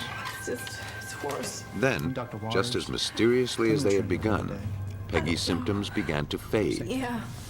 She was sent home. And my chest is real tight. But within a week, the crushing pain gripped her again. She was rushed back to the hospital. Besides the intense pain in her limbs and joints, her hair began to fall out, and she was becoming unable to move. Tests still showed nothing wrong with her. Doctors thought some virus had nestled in her nervous system. She told her neurologist that she felt like she was walking on hot coals. The description brought to mind something he'd only read about. He decided to try one more test for thallium poisoning. Thallium is a natural element found in trace amounts in soil and water. Its purified form is strictly regulated. Up until 1972, when it was banned in the United States, it was used in rat and ant poisons. Tests showed that Peggy Carr's system had 20,000 times the amount of thallium one might expect to find. The poison was eating away her nervous system. There was no cure. At first, Peggy's poisoning was considered accidental. The girls from church. Tests on her family revealed that everyone in the Carr household had traces of it. Oh, we can't decide. The Polk County Sheriff's Department and the Health Department combed the Carr's house to find the source of the contaminant. Detective Ernie Mincy led the investigation. Our sole purpose was to identify that poison and have it removed from the environment to prevent further injury to any of the persons. Over the next month, investigators collected food, water, and soil samples in the Carr's home and neighborhood. Everything was sent to the lab to be tested. After an impatient wait, every test came back negative. Investigators were desperate to find the source of the poison. Meanwhile, Peggy could no longer breathe on her own and lapsed into a coma. The search for the poison continued. How many others would be sickened before it was found? Among the items collected from the Carr's house were returnable bottles of Coca-Cola. One of them was broken. All had residue on the bottom. Like everything else, they were sent off for analysis. The bottles joined the ranks of dozens of items collected from the Carr's house. Each had been subjected to the same test. Each had been eliminated. Investigators hoped to have better luck with the bottles. To test for thallium, the residue was dissolved in nitric acid. A sample was placed in a graphite tube and vaporized. Then, a lamp with a thallium filament was shined into the tube. The test relies on the principle that every compound emits a specific wavelength of light. An instrument called a spectrophotometer measured the amount of light absorbed by the sample. It showed that the bottles contained more than 11 times the level of the toxin one might expect to find. Finally, the source of the poison had been found. But how did thallium get into the soft drink? Were others out there waiting to be consumed? Mincy feared a manufacturing catastrophe or malicious tampering. With the assistance of the FBI and the Coca-Cola Company, the lot numbers were traced back to the store, the warehouse, and the bottling plant. The search came up clean. No other bottles had been tainted, and there'd been no other reports of poisoning. The tainted bottles were specific to the Carr's home. But who would have done it? A poisoner must have intimate contact with his victim's surroundings in order to plant the toxin. That's why most poisonings are done within families. That's up for grabs. And that's why suspicion fell on Pye Carr. Pye was Peggy's second husband. They'd been married only a few months when Peggy grew ill, but it seemed their honeymoon was long over. Mincy learned that just prior to the poisoning, the Carrs had an argument that resulted in Peggy spending the night in a hotel. The weekend her symptoms first appeared, Pye was conveniently out of town on a hunting trip. When he returned, he'd resisted taking his wife to the hospital. Everything seemed to point to Pye Carr. But convictions aren't made on such circumstantial evidence. Mincy's criminal investigation had just begun. More evidence needed to be gathered. More leads followed. in here somewhere, fellas. Carr's every move was scrutinized. Almost as an afterthought, he presented a convenient clue in his own defense. He showed detectives a threatening note he claimed he received 2 weeks before the poisoning. The Carrs didn't pay much attention to it at the time, but Pye kept it just in case. This note indicated that whoever who had written it wanted the entire family to move out of the state of Florida or else they would die. The note, along with the fact that Pye Carr had consumed some of the tainted soft drink, weakened the accusations against him. But he wasn't home free yet. He could have written the note himself and taken the poison intentionally to deflect the pall of guilt. Mincy kept his eye on Pye Carr while he sought other suspects. Who would want to kill the family?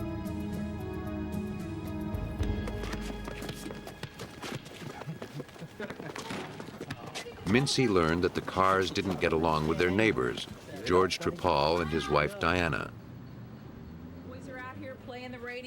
Several weeks before the poisoning, Peggy and Diana almost came to blows over the Carrs' loud music. It hardly seemed like grounds for attempted murder. To find out more about the icy relationship between the neighbors, Mincy paid a visit to George Trepal. Trepal's reaction to the subject of the Carrs was unexpectedly harsh. He went into a tirade about the problems with these red-necked children and family that lived next door to him. Their kids make all kinds of noise, play the radio real loud. Then Mincy asked him why he thought anyone might want to harm the family. He quoted the threatening letter the Carrs had received weeks before verbatim. He said exactly what was in the note. Nobody else knew of its existence, nobody else except law enforcement. At that moment, George Trepal became the prime suspect. But Mincy had no more to go on with Trepal than he had with Pye Carr. So he began looking into Trepal's surprising past. Trepal was an eccentric man who enjoyed creating games and crafting scenarios. He also belonged to Mensa, an elite society of people whose IQs are among the top 2% in the world. He and his wife were trained chemists. What's more, the quirky genius had done time for masterminding one of the largest amphetamine manufacturing operations in the Southeast. Thallium is sometimes used to make amphetamines. According to John Trestrail, Trepal had the means and the mind to orchestrate a poisoning. They can plan a script of a death. She'll be here and she'll be eating this, and then she'll do this, and I'll do this, and it's all laid out. So I think this takes a great deal of intelligence to plan this out. This is not a brute force weapon. This is mind, not muscle. But what would his motive be? In his prison records, Mincy found a letter Trepal wrote complaining to officials about his fellow inmates' radios. As hard as it was to believe, loud music seemed to be an overwhelming sore point for him. On March 3rd, 1989, Peggy Carr died after lingering in a coma for 3 months. Mincy now had to prove that Trepal was a murderer. With nothing but the flimsiest circumstantial evidence, Mincy couldn't get a search warrant for Trepal's house. The only way to crack this case was to outsmart the certified genius. After several months of background checks on George Trepal, Detective Mincy was confident he poisoned Peggy Carr. All he needed was proof. But Trepal was too clever to leave clues out in the open. Mincy needed to get inside his house and get inside his head. To carry it off, he needed someone to befriend the alleged killer, win his confidence, and then betray it. For this deadly game, he counted on Special Agent Susan Gorick. She became Sherry Gwynn, a woman on the verge of divorce who counted on Tripal's shoulders to cry on. She met him at a party that he organized for Mensa members. Its theme was murder. I learned a lot about his personality and about his habits, about his associates. One of the things that I learned was that he did have a large ego. I did use my personality of Sherry to play off of that ego and to get him to talk more. And I used that to my advantage. The friendship blossomed slowly, forcing Gorick to maintain her Sherry Gwynn persona for a full year. You never know who's doing All the while, she lived in fear that Tripal would see through her masquerade, putting her life in danger. In fact, I might write a Slowly, she gathered what evidence she could to build her case, hoping he'd tip his hand. As the months went by, she didn't have much. I gained a multitude of small evidence, small statements that all put together was overwhelming. But if you looked at one small statement, it did not look like a lot of evidence. Like playing an excruciating game of hangman, Gorick slowly drew her picture of Tripal as the murderer. But even after a year, she was still waiting to add that final stroke essential to win the game. Finally, in December 1989, Gorick got the break she needed. Tripal and his wife moved out of town and allowed Sherry Gwynn to rent their house. As a tenant, she could search the entire property without a warrant. She'd gotten all she could out of Tripal. Perhaps now his house would give up his secrets. She called in the Polk County Crime Scene Unit. They combed the premises, collecting whatever they could find. Believing Tripal would be too smart to have kept any thallium around his house, they looked for its telltale residue. I truly believed that if we were going to find thallium, that it would probably be either in the air conditioning filter or possibly down one of the drains. And we spent a lot of time with the crime scene people swabbing the drains, trying to get any residue that he may have poured out. While some investigators were in the house looking for trace evidence, others collected vials of chemicals from the garage. Everything was labeled and sent to the FBI for analysis. Months went by before the results came back. I assumed because it took so long with the lab report that they didn't find anything. But Gorick was wrong. When the reports came back, they showed that one of the vials, picked up from the workbench in Tripal's garage, contained thallium powder. For Gorick and Mincy, 15 months of deception paid off. The evidence to convict George Tripal of poisoning the cars was in hand. At Tripal's trial, it was clear that he was a killer without a conscience. Like the murder weekend party he organized, death was just a game to him. George Tripal had absolutely no remorse for his actions. He justified it with his superior intelligence and the fact that people with lesser intelligence did not deserve to live on this planet. Unlike most poisoners, Tripal's motive was neither love nor money. He wanted to kill his neighbors simply because he found them annoying. According to John Trestrail, the ego that led him to think so little of others ultimately led to his own demise. The container containing the evidence was left in his home. Why would he do that? Here's a very intelligent man. Didn't he look down the road to say, I better get rid of this bottle?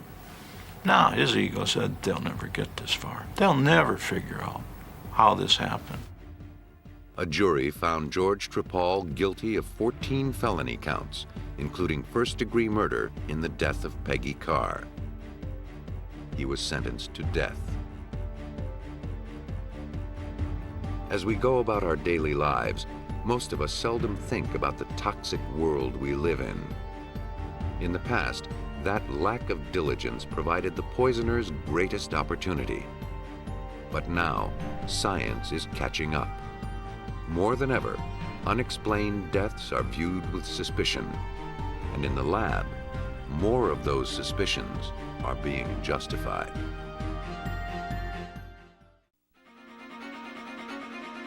Police find a family murdered in their home. The victims are covered with strange marks. To catch the killer, forensics experts must find out what caused the wounds. A request for roadside assistance is a pretext for murder. Can telltale marks on a car battery connect the killer to the crime? Police are on the trail of a psychopath. Investigators must rely on an ordinary screwdriver to stop him in his tracks. Like fingerprints, tool marks found at a crime scene can single out a murderer. More than one killer has tripped himself up on his own tools of death.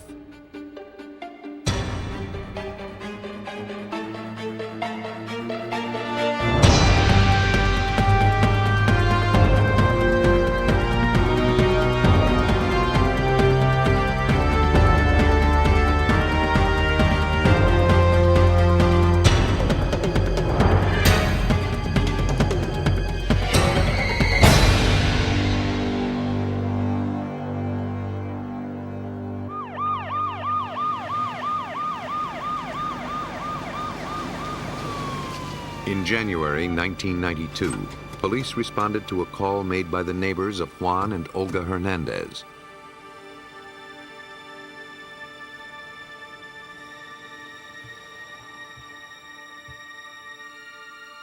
They reported a violent commotion coming from their home.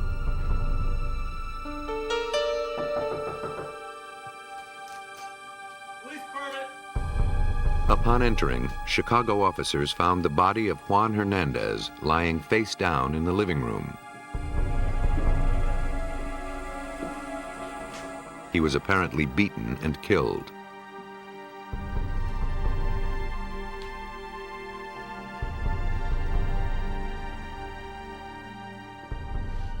As they cautiously searched the house, police entered the nursery.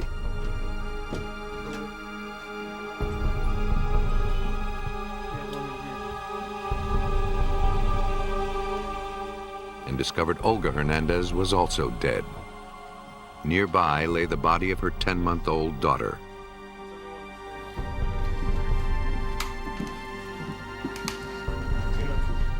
The Hernandez home showed no signs of forced entry.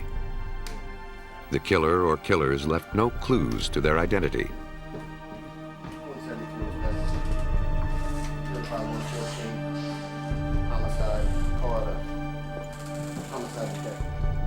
The detectives on Chicago's homicide squad had seen a lot of horrible crimes. But nothing in their experience could have prepared them for what they witnessed that night. From the brutality of the murders, it looked as though the killer had come there with the sole purpose of killing this family. Detective Richard Zuley was one of the detectives on the scene. It was actually the worst beating I've ever seen. And initially, we couldn't tell whether or not it was just a beating or if there was a weapon, like a shotgun maybe involved, because there was just so much blood on the scene. The medical examiner determined that the victims had been beaten to death with a weapon that left hundreds of U and J-shaped bruises. Neither the medical examiner nor the officers at the scene could identify what could have caused the peculiar marks. Zuley's partner, Detective John Murray, knew they had no chance of finding the weapon until they knew what it was. Time is of the essence, because if we can identify what it was, and we were thinking of a meat tenderizer, a tire jack, all kinds of things. Yeah. Now it would be important to get back to the scene or the area of the murder to try to recover it. Detectives knew that identifying what caused the marks was the first step to finding the killer. 171 dispatch, start right code gray. Whoever he was, he had thoroughly covered his tracks, leaving behind only the telltale wounds.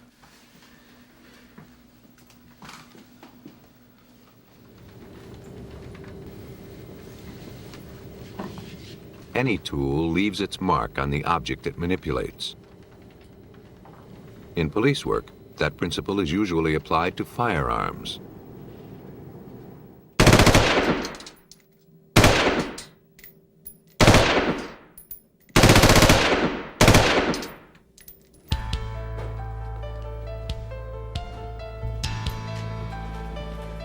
To see if a particular gun had been used in a crime, a ballistics expert test fires it.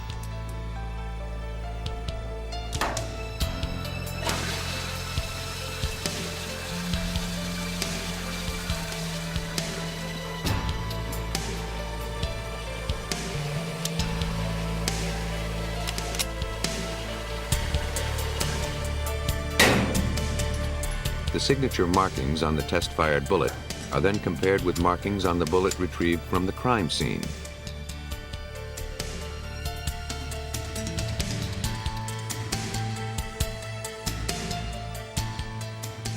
If the markings are the same, the case is made. When a tool is used in a beating death, the task is a similar one. By examining characteristics of a victim's wounds, experts can often prove that one tool and one tool only was the instrument of death. Hoping to identify the wounds on the bodies of Juan and Olga Hernandez, the medical examiner sent photos of the markings to the Chicago Police Crime Lab. Forensic investigator Bill Sherlock, an expert in firearms and tool mark identification, compared the marks against various tools. The baby that was murdered in this case. The wounds were consistent in size and shape, bruises left by a heavy object. But in the curved area at the bottom of each wound, the skin had been broken. We weren't sure what type of tool it was. I was not aware of any tool that would make this kind of marks, any store-bought tool, any of the tools that are used by the various trades. So it was kind of a challenge to try and find out what made these particular markings. After nearly a week of testing one kind of tool after another, Sherlock could not find an absolute match. The most likely weapon was the butt of an automatic pistol, but Sherlock wasn't completely satisfied with that conclusion. If used like a hammer, the butt of a pistol could have caused the bruises on the victim's skin, but not the lacerations. The marks looked somewhat consistent with the marks from a butt of a gun. We couldn't explain why we had the tearing of the skin and why we had the shapes that we had. A chance event provided Detective Zulli with a possible explanation. Off duty, he realized he held a likely answer in the palm of his hand.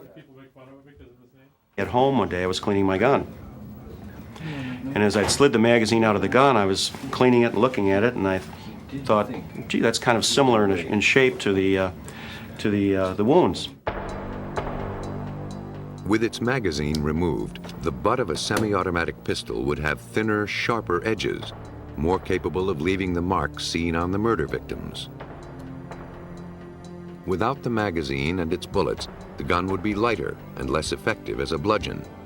It would have taken longer to inflict fatal wounds. Sherlock tested his theory on a slab of modeling clay.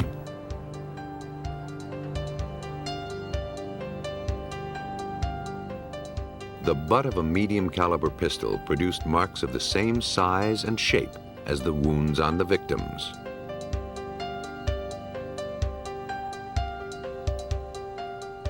So now we kind of knew that we were looking for that a gun was used to do this, but we still didn't know what gun or where or anything else. That came later.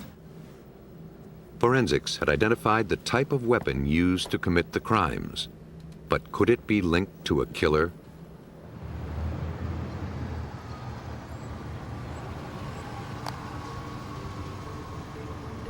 tapping their sources, officers on the narcotics squad got a tip from a prostitute who'd heard something on the street. She told police that a woman named Patricia Johnson seemed to know about the killings. Her boyfriend was a known drug dealer, a Cuban named Reynaldo Travieso. Police brought him in for questioning. He refused to talk. Meanwhile, detectives checked the victims' phone records. On the night they were murdered, Juan and Olga Hernandez had ordered a pizza.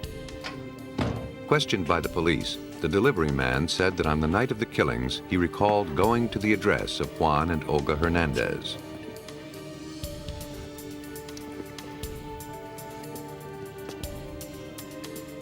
But when a woman answered the door, she told him she hadn't ordered a pizza. Police brought him to a lineup that included the suspect's girlfriend, Patricia Johnson. He recognized her as the woman who'd answered the door at the Hernandez home.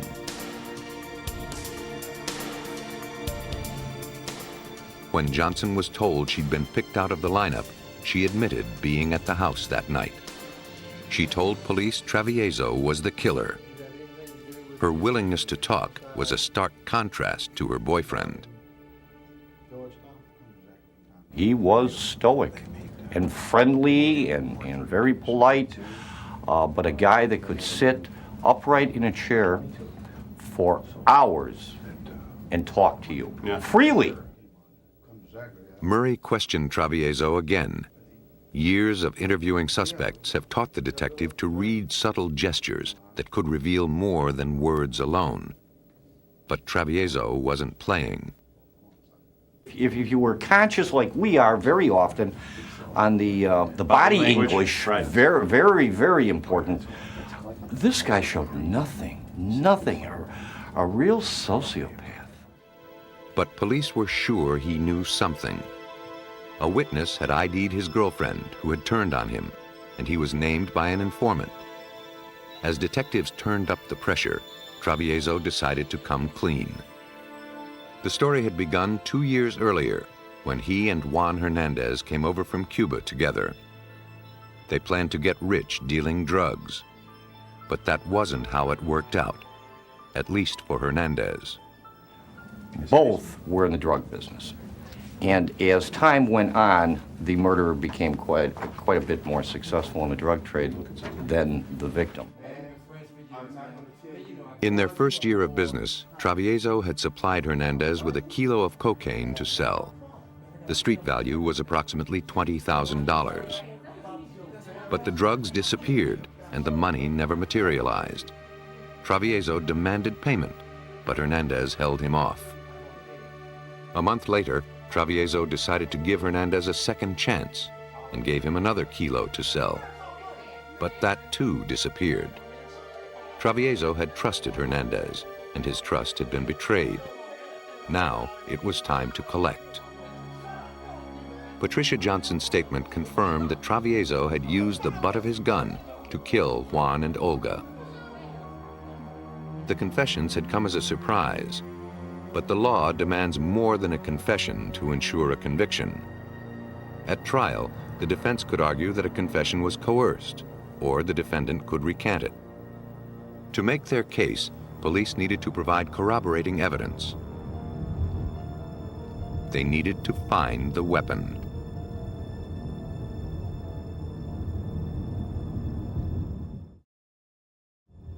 Johnson had told police she'd wrapped the gun in a plastic sack. From a moving car, she'd tossed it off a bridge into the river.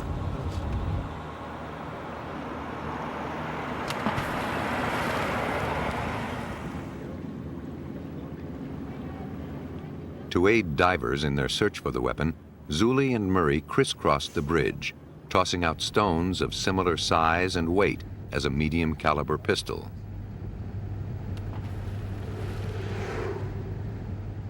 John and I spent a day driving across that bridge with rocks about the same size and weight of a medium caliber weapon. And we drove across, throwing them out of the squad car and into the river. And noting that they were all landing about the same distance from the bridge in about the same place.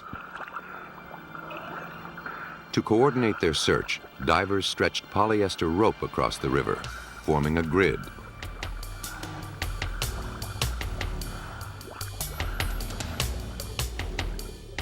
It took them less than half an hour to find the sack containing the gun, near the spot where Zuli and Murray had tossed their stones.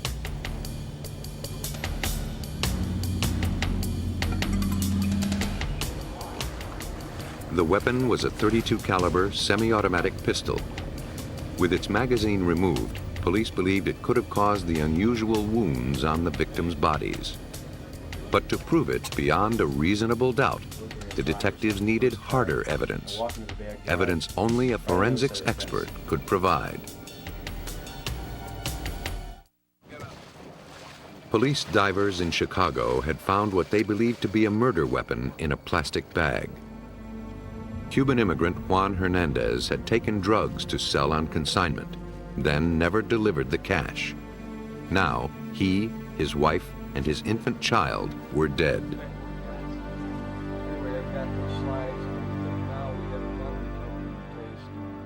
Bill Sherlock of the Chicago Police Crime Lab attempted to establish the gun as the murder weapon. Not as a firearm, but as a tool used to bludgeon the victims to death. Sherlock had already determined that the unusual wounds on the victims' bodies were most likely caused by the butt of a semi-automatic pistol with its magazine removed. As we're looking at the marks on the victims' heads, it's consistent with the tearing being with the front portion of the magazine well, the thinner metal, the side wall, and also the magazine release back here, the serration from the magazine release. At first glance, Sherlock believed the pistol found by divers could have caused the wounds. To make a positive identification, he obtained a copy of the autopsy photographs, being sure they were exactly to scale. He then obtained a 1-to-1 transparency of the butt of the gun with its magazine removed.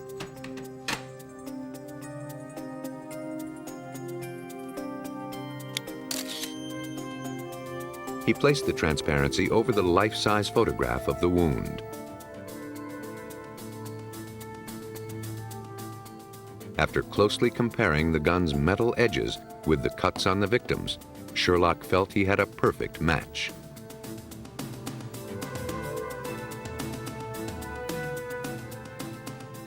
His testimony could now remove any doubts about the statements of the two defendants.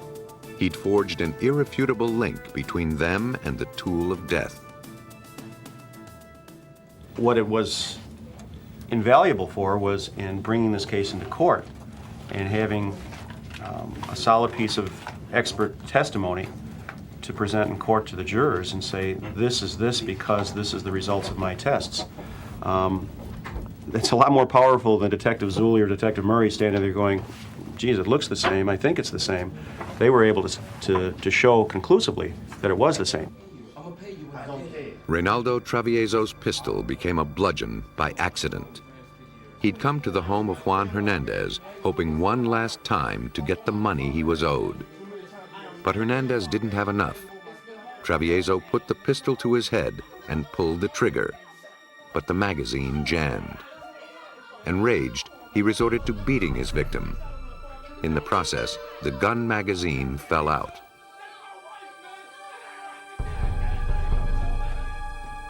When the pizza man arrived, Travieso had already begun beating Juan Hernandez with the butt of his gun.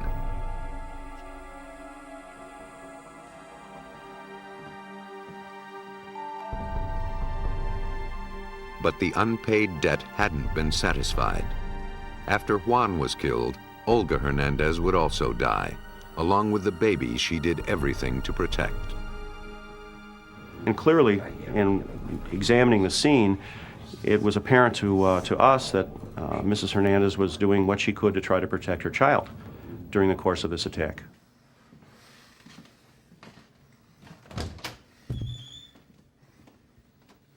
That involved a whole emotional thing that you have to deal with too on the scene.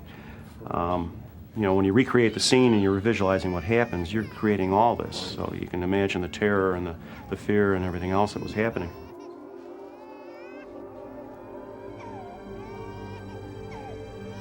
Hopefully we'll never see them on the street again. No. Tool mark evidence had made a critical difference in putting Reynaldo Travieso and Patricia Johnson behind bars. Both were sent to prison for life.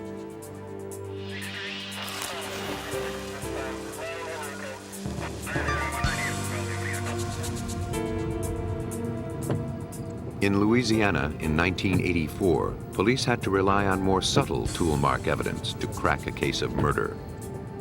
Responding to the report of a shooting in the small town of Zachary, 15 miles from Baton Rouge, police found a car with its hood raised, parked at the side of the road.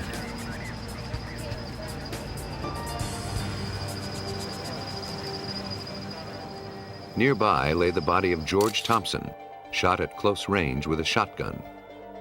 No one witnessed the shooting, and the killer left no obvious clues.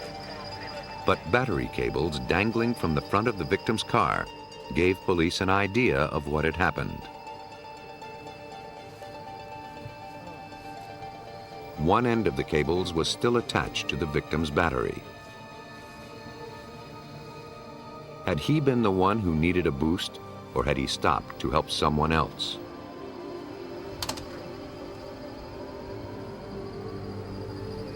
The victim's car started without any problem. Apparently, he had pulled off the road to assist another driver.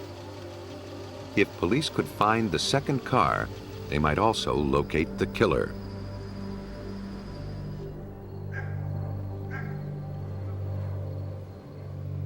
A Baton Rouge detective visited the wife of the victim. Good afternoon, ma'am. I'm Detective Tom Harris. I just have a couple of questions to ask about your husband. She had gone to church on the night of the murder.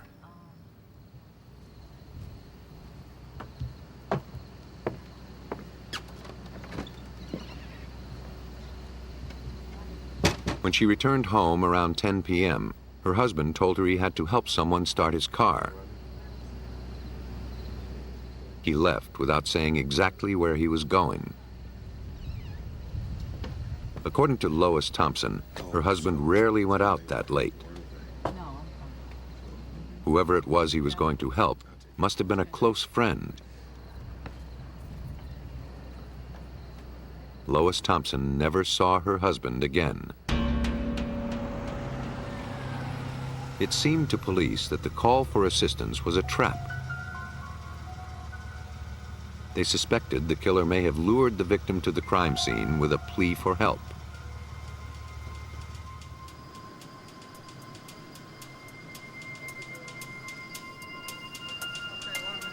If so, the battery cables might bear the killer's fingerprints.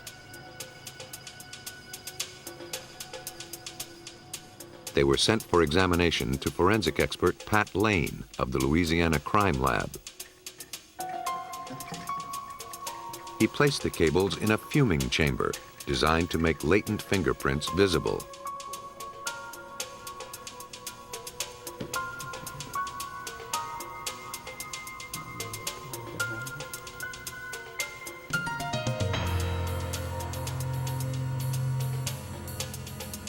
But the test results were negative. Well, we didn't come up with any fingerprints on any of the clamps or the cable. So essentially, the fingerprint examination was a washout, and I thought that I was going to be through with this evidence at that time. The case stalled until a few days later, when detectives got a phone call that brought them a lead. The caller told police to check out a parking lot at an apartment complex in Baton Rouge. Police found a yellow Buick that matched the description of the second car observed by a passerby prior to the murder. It belonged to Brenda Perkins. The tip was placed by her neighbor, a relative of the victim. Faced with suspicion of involvement in a murder, Perkins was more than willing to talk to police. Detective Bernie Taylor of the Zachary Police was at the scene. One of the questions that, naturally came up is, well, have you been having trouble with this car? Perhaps, battery trouble. The car had a brand new battery. Perkins told police she'd had no trouble starting it.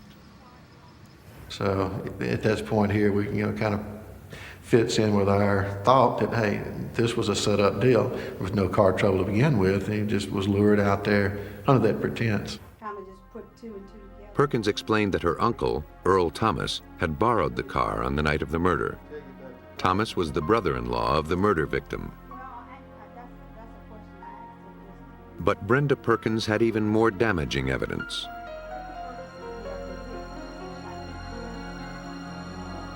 The day of the murder, she'd gone shopping with Earl Thomas. He'd made only one purchase, shotgun shells. Perkins asked him why he needed them. At first, he said for hunting. But with deer season several weeks away, she prodded him to tell her the truth. He said he planned to murder his brother-in-law, the victim, George Thompson.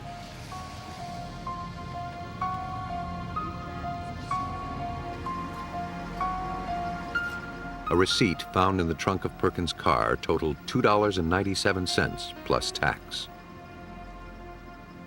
Brenda had noticed both the size and brand name of the shells her uncle had purchased. To check out her story, the detectives went to the same store and purchased a similar box of shells.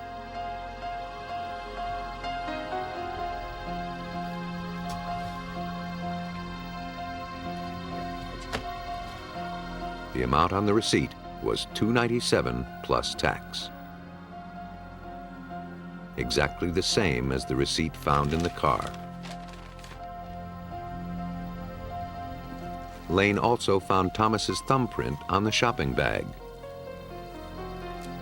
The detectives now had circumstantial evidence that Earl Thomas was the killer, but they required something more solid.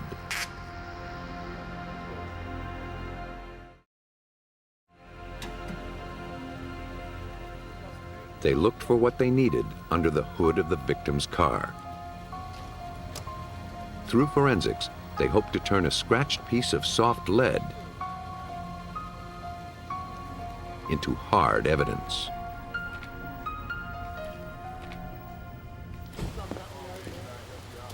In the murder of George Thompson, Louisiana police were building their case against his brother-in-law, Earl Thomas. Had Thomas set a trap for Thompson, calling for help and then killing him? The case was missing one crucial element, a way to link Thomas to the crime scene.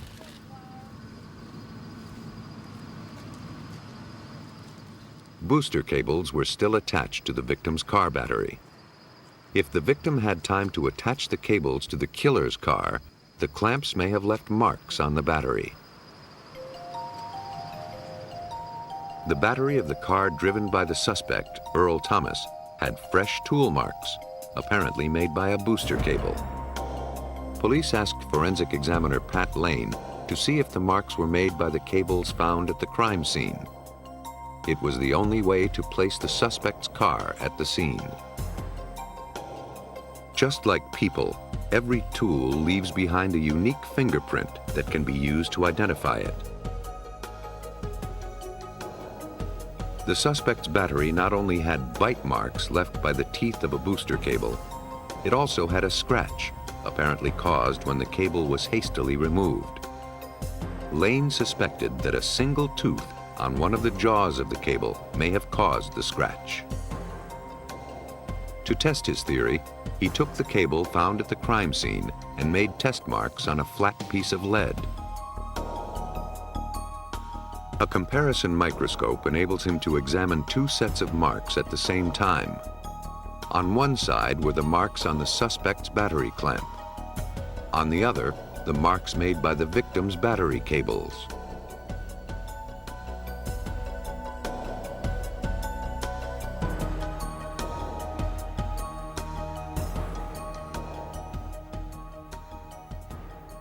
The ultimate determination in any tool mark examination is was this tool or this instrument responsible for making a particular mark?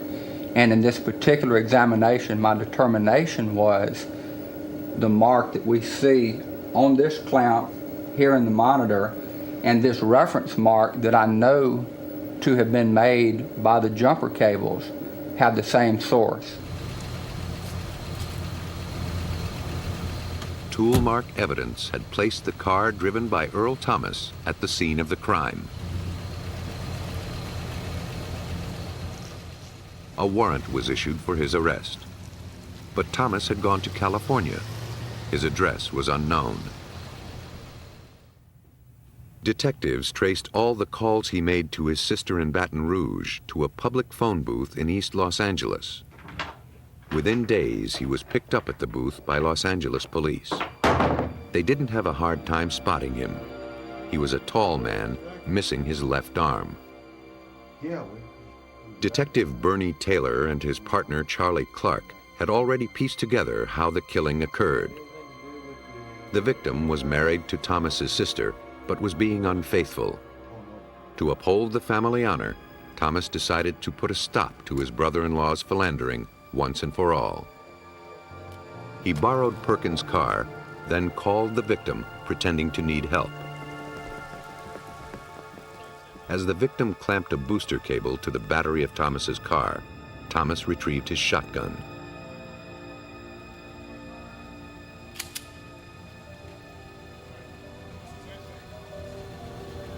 I told you to leave her alone. It was a nice theory, but Thomas denied any involvement in the crime. Detective Clark was concerned a jury might think a one-armed man incapable of firing a shotgun. You ever do any hunting? Oh yeah, I love to hunt. Yeah? Oh, What kind of hunting you do? Deer? Squirrels? Just generally hunting. It's just fun. Well, what kind of gun do you hunt with? What's shotgun? But Thomas's gift for gab tripped him up.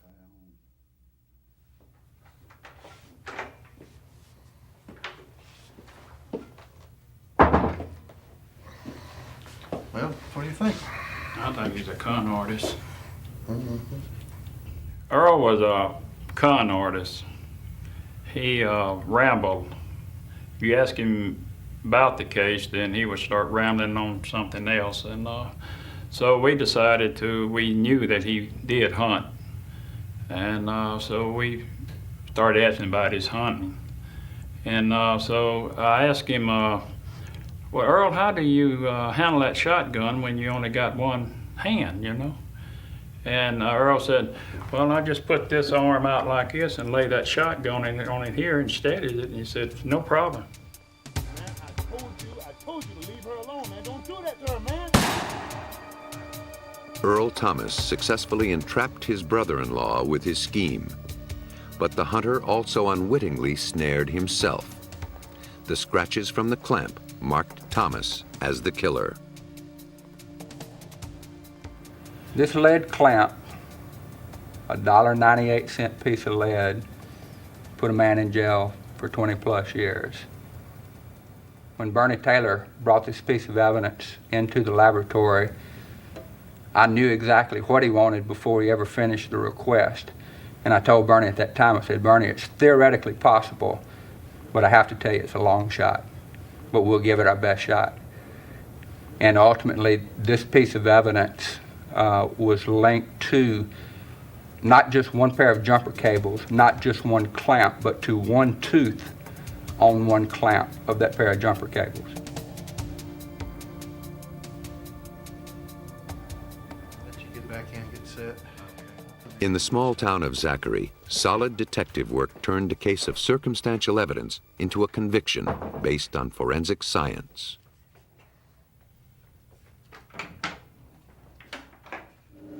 And so the challenge to us is to find and to establish the link from the crime scene to that individual.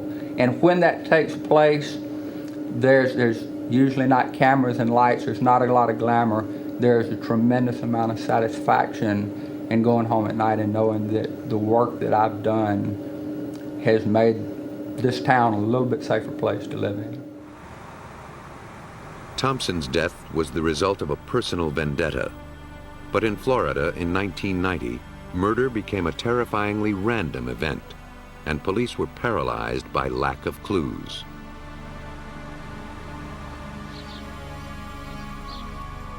On August 26th, students were returning for the fall semester at the University of Florida in Gainesville.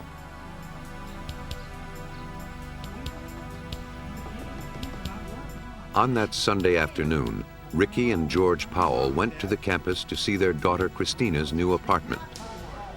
But when they arrived, neither their daughter nor her roommate answered the door or telephone. The parents asked the building manager to let them in, but the women had changed the lock. The manager didn't have a key. The Powells' concern grew with every hour their daughter was away. Fearing the worst, they contacted the police. A Gainesville police officer met them at the apartment. He then forced open the door.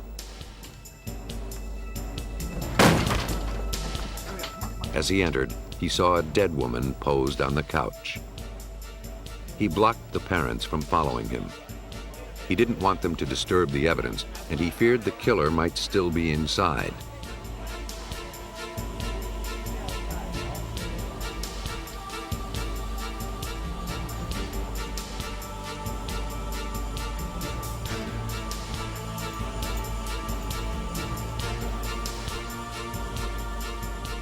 But the officer found not the killer, but a second murder victim. Both women had been raped, then stabbed.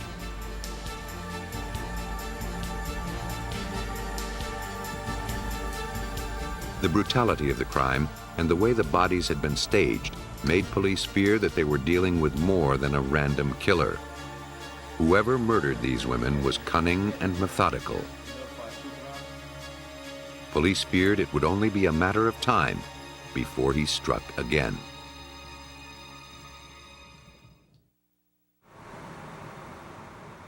To help investigate the brutal double slaying, police throughout the county assisted the Gainesville police. Among them was Detective Sergeant LeGrand Hewitt of the Alachua County Sheriff's Office. And then the killer struck closer to home. About midnight, Sunday night, one of our records clerks at the Alachua County Sheriff's Office failed to show up for work.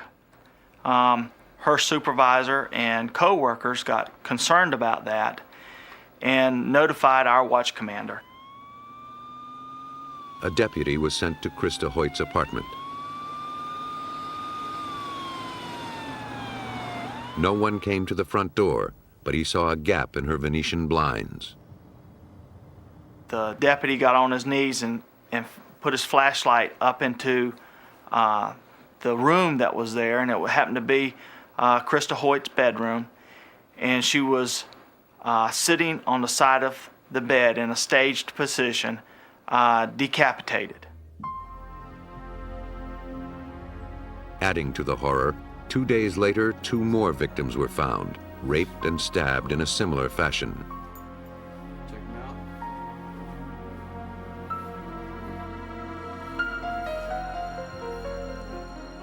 News of the killings electrified the University of Florida campus. It's currently 27 minutes past the top of the hour. Just a reminder for University of Florida students back for the new semester, make sure you stay safe, keep doors and windows locked. Call SNAP, the Student Nighttime Auxiliary Patrol, if you need an escort around campus. Police are increasing patrols in the southwest Gainesville area around student apartment complexes. Special Agent Ed Dix of the Florida Department of Law Enforcement recalls the mood in Gainesville at the time of the killings.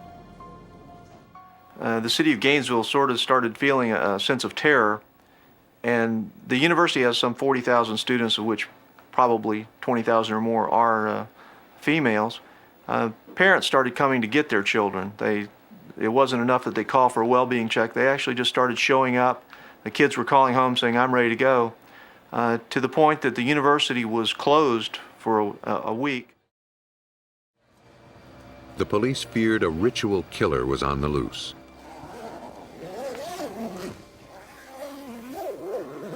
A serial madman who'd claimed 5 victims in 3 days.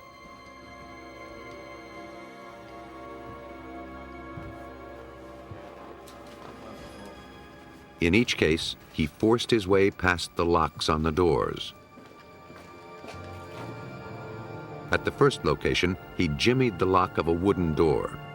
At the second and third locations, he'd removed the security pin from a sliding glass door. Special Agent Ed Dix believed the same tool had been used at the last 2 locations. The sliding glass door had been broken and pried and had left some marks in the aluminum. The police photographed the damaged areas around each of the sliding doors where the killer had gained entry. A section of the wooden door frame from the first location also was removed and sent to toolmark examiner David Warniment at the crime lab in Jacksonville. Experience told Warniment immediately what class of tool had been used to enter the victims' homes. And the question was what type of tool was used to make the damage in the door sections from the first crime scene. I looked at them and could tell the investigators initially that they were looking for a 5/16 inch screwdriver with a type of blade that has a serrated tip or a corrugated type of tip on it. Police removed the doors from the second and third crime scenes and sent them to the lab. They suspected the crimes were linked, but had no evidence to prove it. If they could match the tool marks found at the 3 crime scenes, they could prove the same person was responsible. A week later, 2 doors came into the laboratory. The door from the second crime scene and the door from the third crime scene. I looked at the doors and found that there was damage around the lock on the door from the second crime scene and also on the door jamb which came in with it. On the door from the third crime scene, there was also damage around the lock.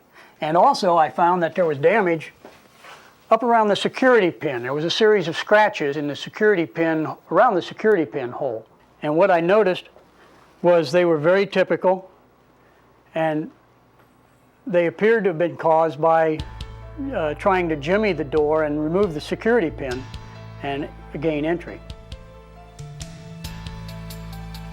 Warniment made a silicone cast of the damage on each of the doors. The silicone is mixed with a hardening agent. When it sets, it forms a perfect impression.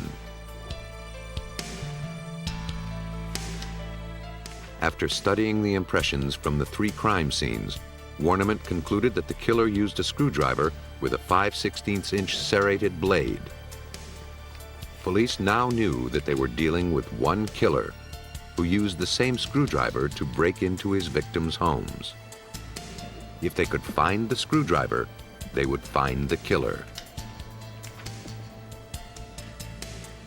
Over the next 4 months, throughout Florida, if a suspect was arrested with a screwdriver on his person or in his car, the tool was sent to David Warniment. Examined under a microscope, even the blade of a brand new screwdriver leaves a striated mark that's totally unique. It becomes more distinctive over time, acquiring the nicks and scratches that come from use. But after examining dozens of screwdrivers, Warniment found nothing that matched the tool marks at the crime scene. Police had few leads and no immediate suspects. A killer was on the loose, and they feared that more women would die.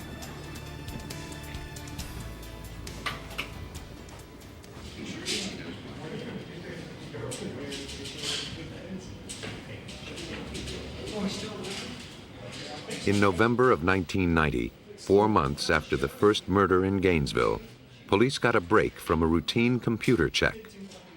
A man picked up in Ocala for robbery was wanted in Shreveport, Louisiana for shooting his father. The computer had already identified Shreveport as the scene of a crime very similar to the murders in Gainesville. It might be a coincidence. But Special Agent Ed Dix decided to look for a connection between the suspect in Ocala and the Gainesville murders. Meanwhile, Sergeant Detective LeGrand Hewitt was following a different lead.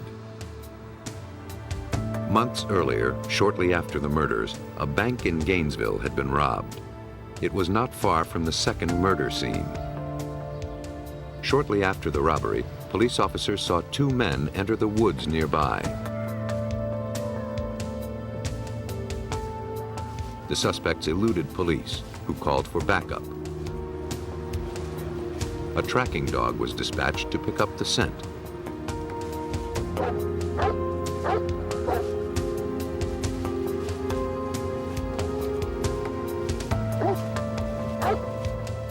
It led police to a small makeshift campsite. There, they found a large number of dye-marked bills, apparently stolen in the bank robbery that day.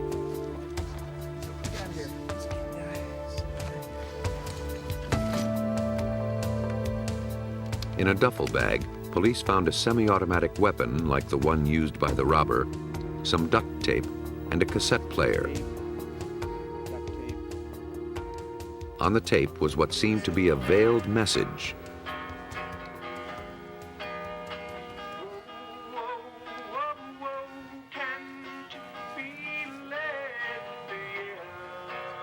The man on the tape identified himself as Danny Rolling. He sang a total of 11 songs he'd written himself, mostly to the tune of The House of the Rising Sun. The tape ended with what was possibly the chilling prelude to murder. This is not the road I wanted, but I will walk it like a man. I got something I gotta do. The tape proved that Rolling had been in Gainesville at the same time the killings occurred. Looks like some blood on the gloves. At the campsite, police had also found a screwdriver. But at the time, there had been no reason to suspect Rolling's involvement in murder. His apparent MO was bank robbery, a crime far removed from brutal sex crimes. At first, the screwdriver wasn't examined. The investigators had said it was essentially a screwdriver from a campsite that was occupied by a bank robber. And at that time, no one attached any significance to the campsite. But there was evidently something in the back of my mind that just said, told me not to eliminate the tool. Warniment decided to take a closer look at the screwdriver. I placed the tests on from the screwdriver from the campsite on the microscope, and also my silicone casts of the marks from the door from the third crime scene. And within about 5 or 10 minutes, I all of a sudden saw a tremendous correspondence of individual characteristics and thought to myself, I've just identified this screwdriver as making the damage on the door from the third crime scene. He performed a similar test on the sliding door from the second crime scene. And again, compared them directly to the screwdriver blade in this case, and I was able to see enough correspondence to say that the screwdriver from the campsite caused the damage on the door and the door jamb from the second crime scene. The tool marks proved that the screwdriver found at Danny Rolling's campsite was the same tool used to break into the victim's apartments. Faced with the mounting evidence against him, Rolling decided to reveal the criminal life he'd led.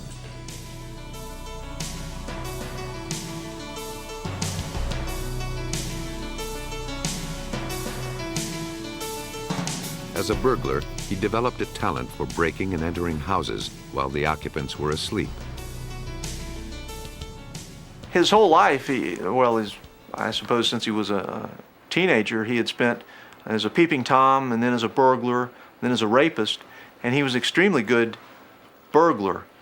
He seemed to enjoy breaking in with people in the house, the cat burglar scenario, and enjoyed being able to go in there and do whatever he wanted to do without waking anyone up. Like so many other serial killers, Rollings had begun as a peeping Tom, peering in women's windows in the dark. Then he became a cat burglar and progressed to murder. His break-in tool of choice was a screwdriver with a serrated blade 5/16 of an inch wide. He was proud of his ability to open any door without a sound.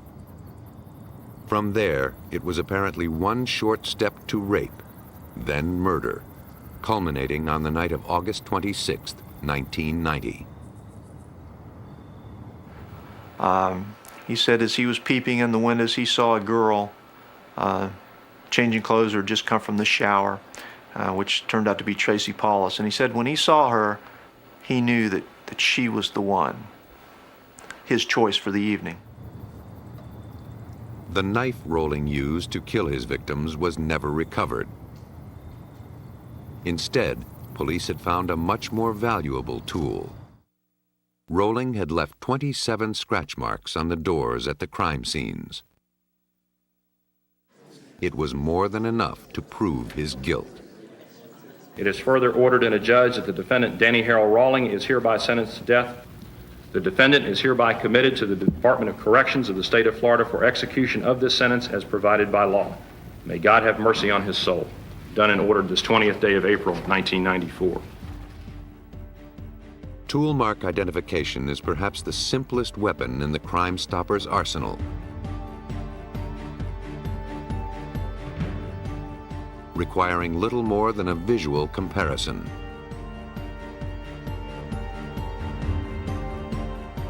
But for juries, it's compelling evidence.